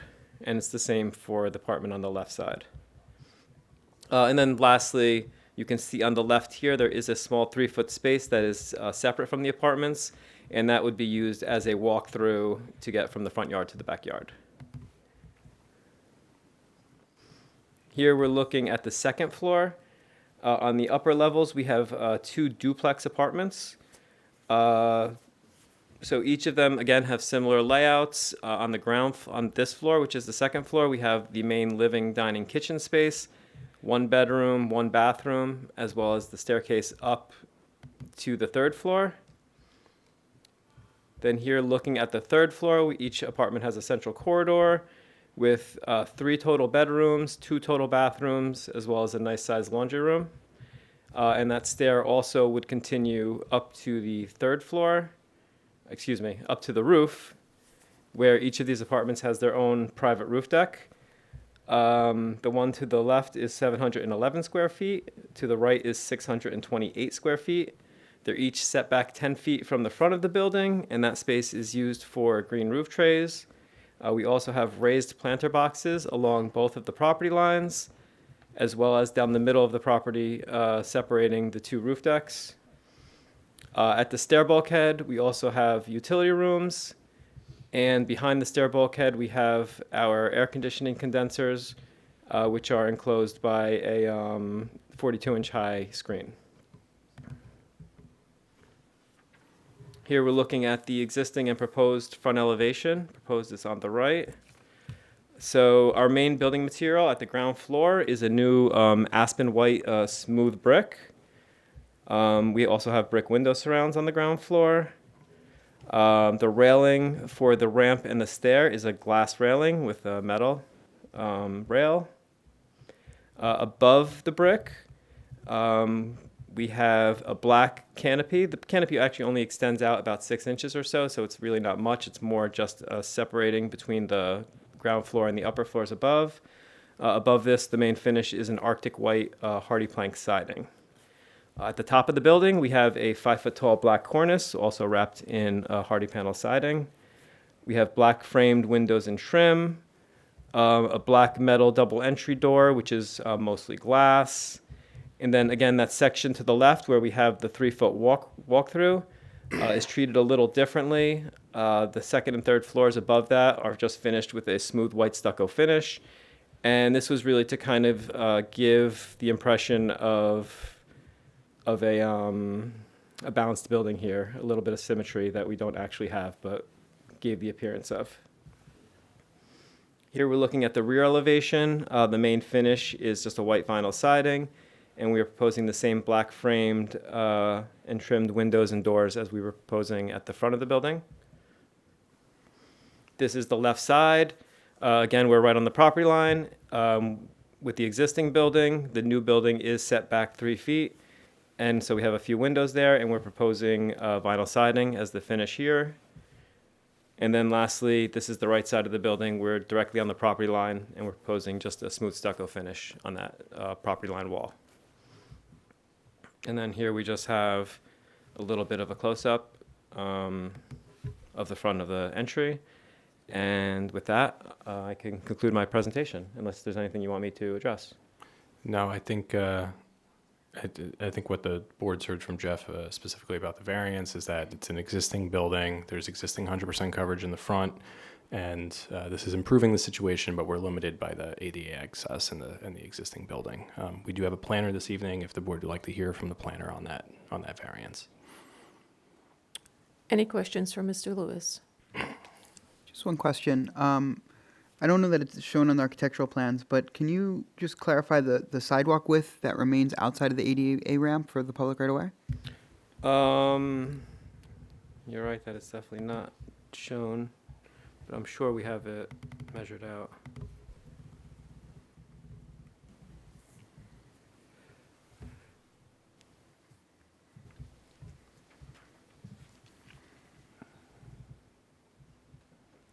I'd have to get back to you on the number. It looks like, I would guess, around 12 to 13 feet. Okay, it's pretty wide, that's yeah. pretty wide. Yes. Great. And it's a very low traffic area for pedestrians as well. Great. Thank you. Any other Welcome. questions? No. Okay. Do we want to hear from the planner, or we're I'm good. Okay. We're good? Okay. That concludes your presentation? That does conclude our direct testimony. Thank you. Okay. At this time, I would like to open for the public. If there's anyone from the public? See no one from the public, I'd like to close the public portion. Second it. Okay. Cam? Well, firstly, planning staff has reviewed and read the professional planner's report, the principal point statement that was uploaded on September 25th of this year, of 2025, and planning staff agrees with the statement made in that principal point statement. We believe that the variance sought does not have any detriment to the zone plan, the master plan, or the public's general health, welfare, or well-being.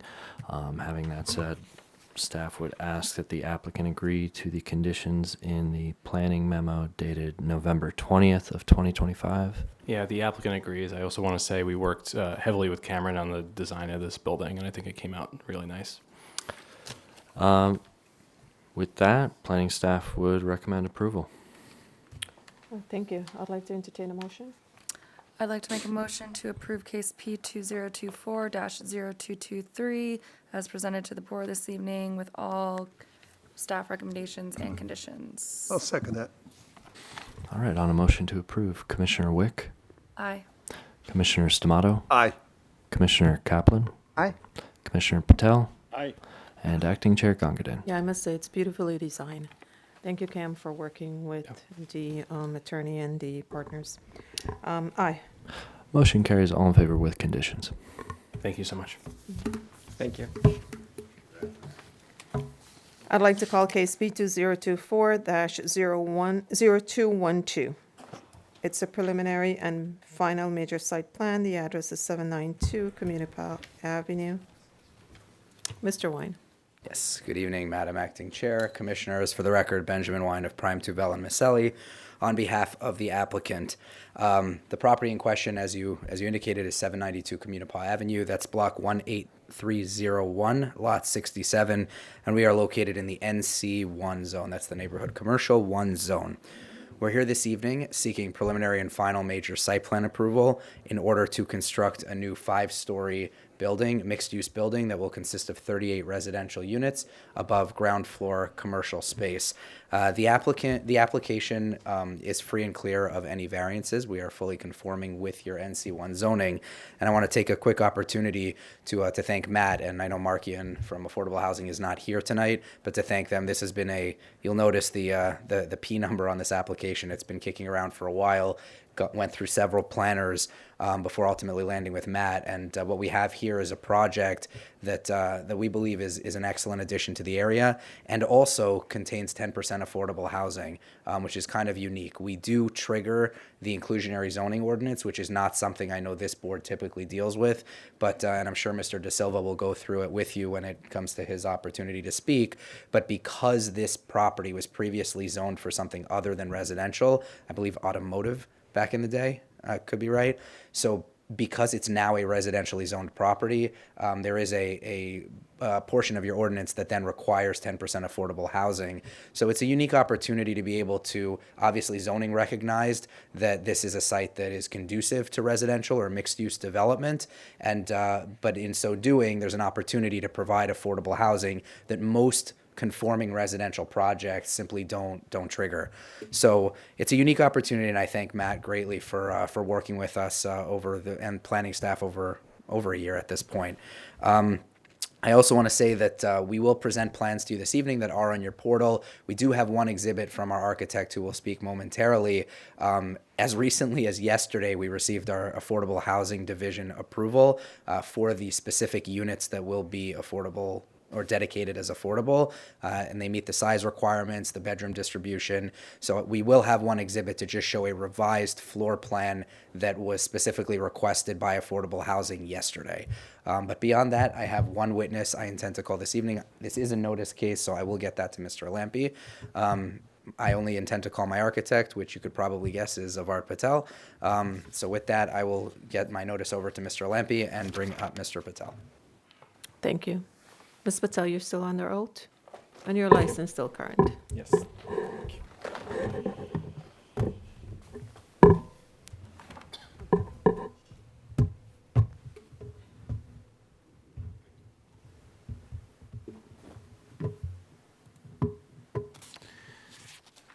Madam Chairman, receive the affidavit of publication proof of mailing with respect to the application at 792 Communipaw Avenue here in the city. This matter had previously been set down for last week's meeting, but was carried to this meeting with preservation of that notice. It appears to be in order. We're going to mark it as A1 for purpose of the record. Thank you. So, Mr. Patel, just to confirm, your license is in good Yes. standing? And with that, I would submit Mr. Patel as an expert. Avard, if you could please walk the board through the existing and proposed site conditions. Yes, absolutely. So the site used to be some sort of automotive use. You can see the existing picture. The building has actually come down, and it's a vacant site now.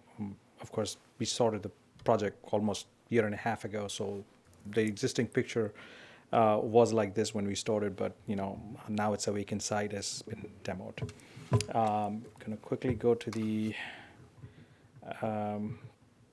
the survey, which is 3 lots which we are merging into one, and the frontage along the community path is 74 feet, 100 feet deep lot. Towards the back, the lot does taper to 71.19 feet.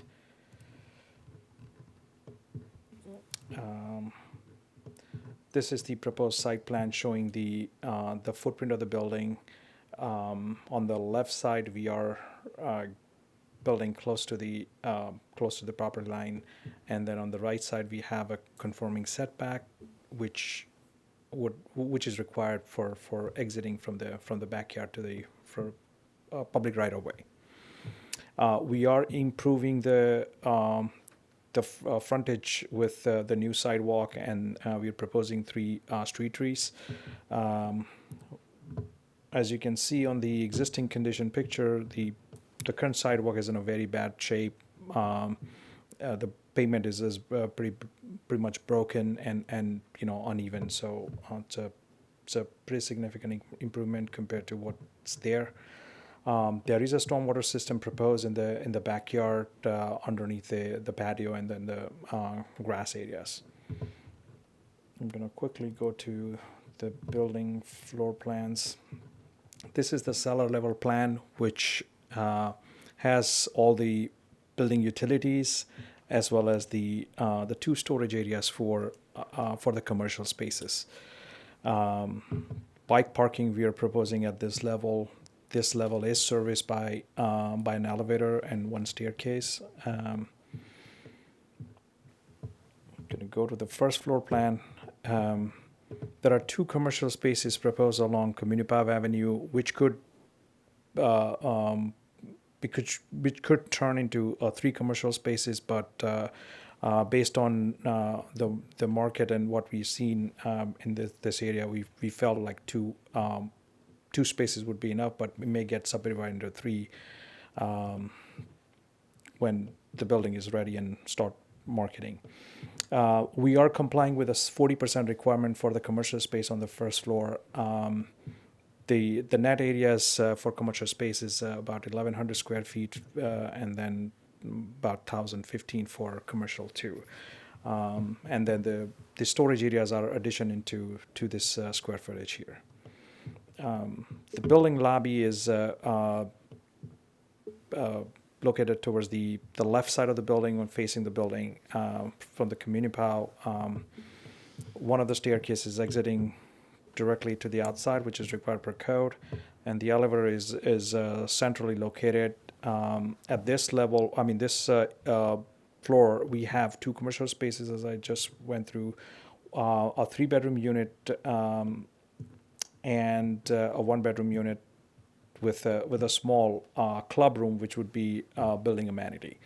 Both residential unit will have access to the backyard with a paved patio, and then the remaining would be just the grass patch. And Avard, I'm just going to stop you real quick. I think the next 3 sheets, I just want to clarify for the record, were modified slightly yesterday by the Division of Affordable Housing. So just to be safe, should we mark these as A2, which are amended floor plans? What's the date on them? It's dated March 30th. Okay, so yesterday. So you're going to mark as A2 sheets I think it's A8 through A10, I believe. It's A1, I'm sorry. then A8, A9, A10. Okay, so it's 4 sheets.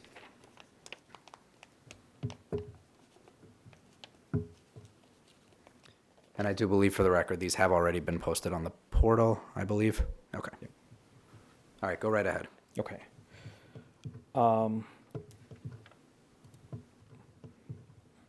The general unit mix is, 1 bedrooms, 2 bed, I mean, studio, 1 bedroom, 2 bedroom, and 2 3-bedroom units. The smallest being about 360 square feet studio, and largest being 1,040, which would be a 3-bedroom unit. I believe that's the affordable unit. Is that correct? That is correct, yes. The 1,040 says a 2-bedroom, 2-bath. I believe it should be 3-bedroom, and that's the one that's on the ground floor. Is that right? That is correct. All right, so it just wasn't updated on the matrix. I think that's So just a typo. That's Unit 1B, which is 3-bedroom, 2-bath, and net area is 1,040, which meets the affordable housing 3-bedroom requirement. But which units are the affordable? So you want to go through them? Yeah, sure. So Unit 1B, which is a 3-bedroom, 2-bath. Then on the second floor, we have Unit 2D, which would be a studio. Then third and fourth floor, Unit 3D and 4D would be 1-bedroom, 1-bath. I think it's 3C and 4C. Sorry, yes, the 3C and 4C would be the 1-bedroom affordable. And I think that's on the separate form though, right, Ben? Or the Yeah, so one Mr. Lampe. A form we filled out with the affordable, and that's been taken So care Mr. of. Lampe, if you want to record that for the record, that would be units 1B, 2D, 3C, and 4C. There's 4 affordable. Correct. Mix of income. Correct, yes. So the 4C is 1 bedroom, 1 bath? Yes. Yes.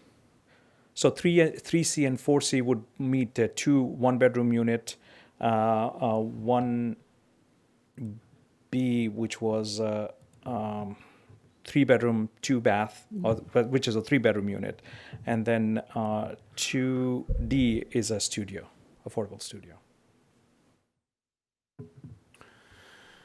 And of course, council, all the same finishes and... Absolutely.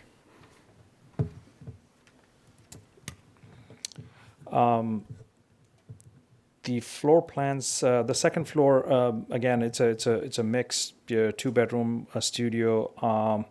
There's a 3-bedroom as well at this level, but it's a mix of different unit types, and that kind of repeats throughout the second to fifth floor.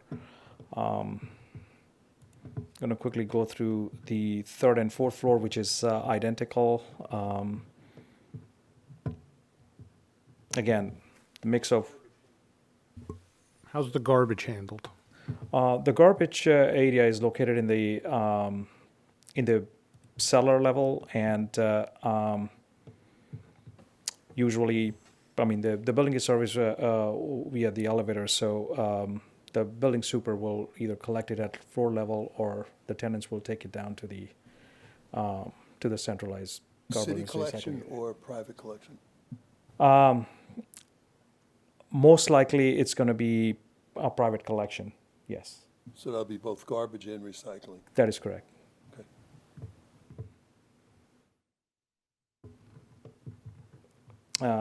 Council, I think it's pretty straightforward. Are there any other things that we need to I was just going to highlight? ask of Art if you would like to go to just identify the roof plan as well as the elevations.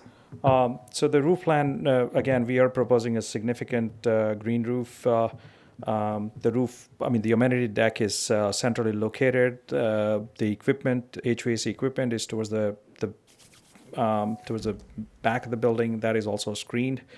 And then we are providing about 2,750 square feet of green roof. And my only question on the roof is that amenity, that common amenity, will be available to the affordable units as well. Is that correct? That is correct, and the roof is accessed through the elevator as well, so it would be fully accessible. Great.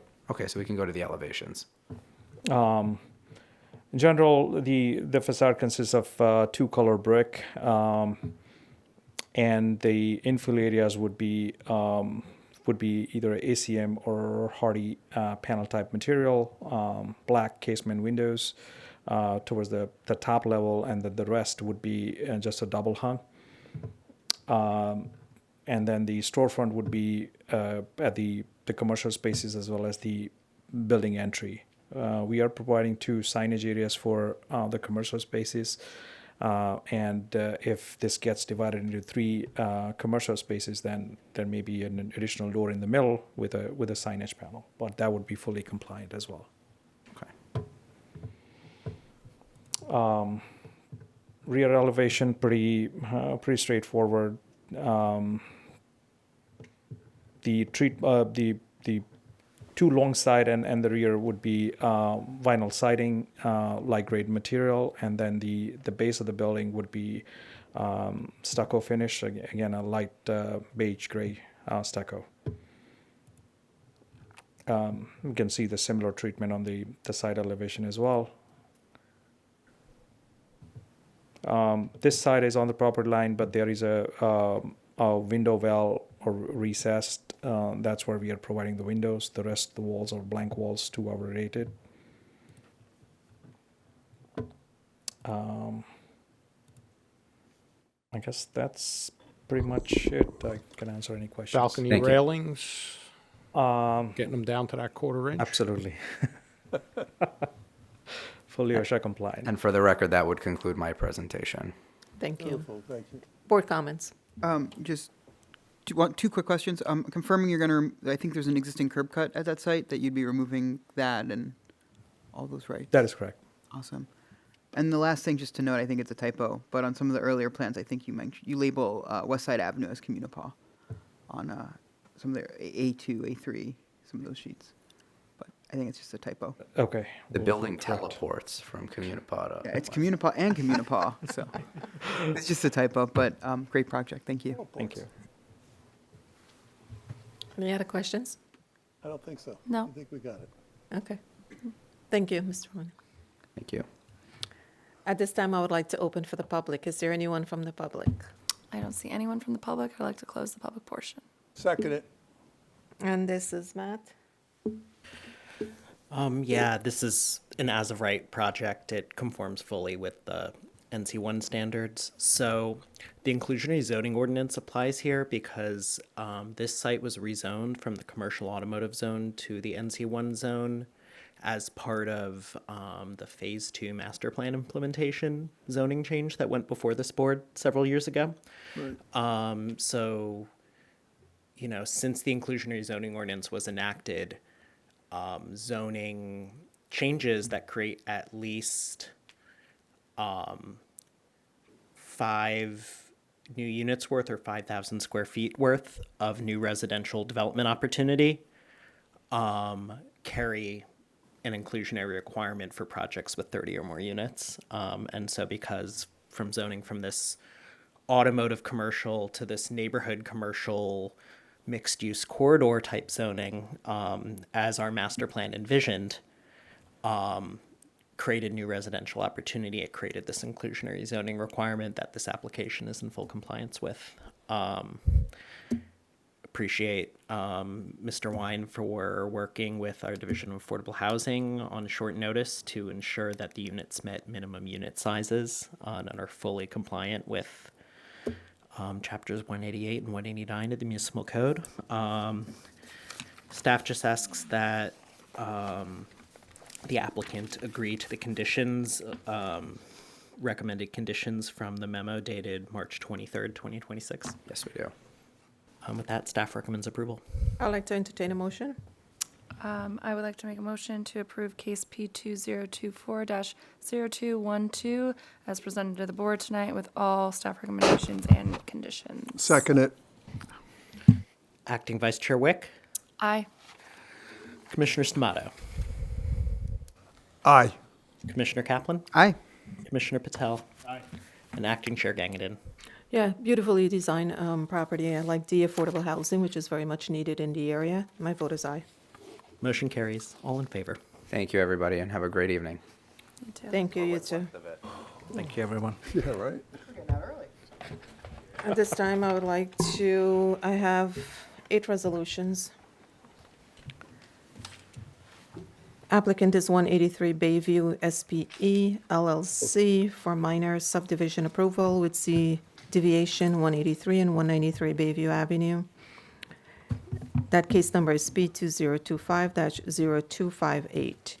Applicant is 183 SPE JC LLC for preliminary and final major site plan approval, 183 Bayview Avenue, Block 24001, Lots 2. Case number is P2025-0226. Applicant is 352 Marin LLC for extension. Final site plan with C variances, 352 Luis Munoz Boulevard. The case number is P2025-0199. Applicant is 569 Palisade Avenue for preliminary and final major site plan approval with C variances, 569 Palisade Avenue. That case number is P2025-0073. Applicant Team Walker, Inc. for preliminary and final major site plan approval. Address is 373-379 Communipa Avenue. Case number P024-0206. Applicant is Mikov Acquisition LLC for preliminary and final major site plan approval. 626-630 Communipa Avenue, 105 Harrison Avenue, Jersey City. Case number is P025-0130. Applicant is 808 Pavonia Owner Urban Renewal LLC for preliminary and final major site plan approval, formerly known as Block 10601, portion of Block 10601, Lot 41-808 Pavonia Avenue and 272 Magnolia Avenue. Case number is P025-0198. Planning Board for the City of Jersey City in the matter of MCR Route 440 LLC, Route 440 and the Conrail track south of Interstate 78, New Jersey Turnpike Extension, decided on March 24, 2026. That case number with application for preliminary and major site plan approval with C variances. Can I get a second? Second. Roll call? Second. On a motion to approve the resolutions, Commissioner Wick? Aye. Commissioner Stamato? Aye. Commissioner Kaplan? Aye. Commissioner Patel? Aye. And Acting Chair Gangadin. Aye. Motion carries. All in favor to memorialize the resolutions. Motion to adjourn? So moved. Thank you. We are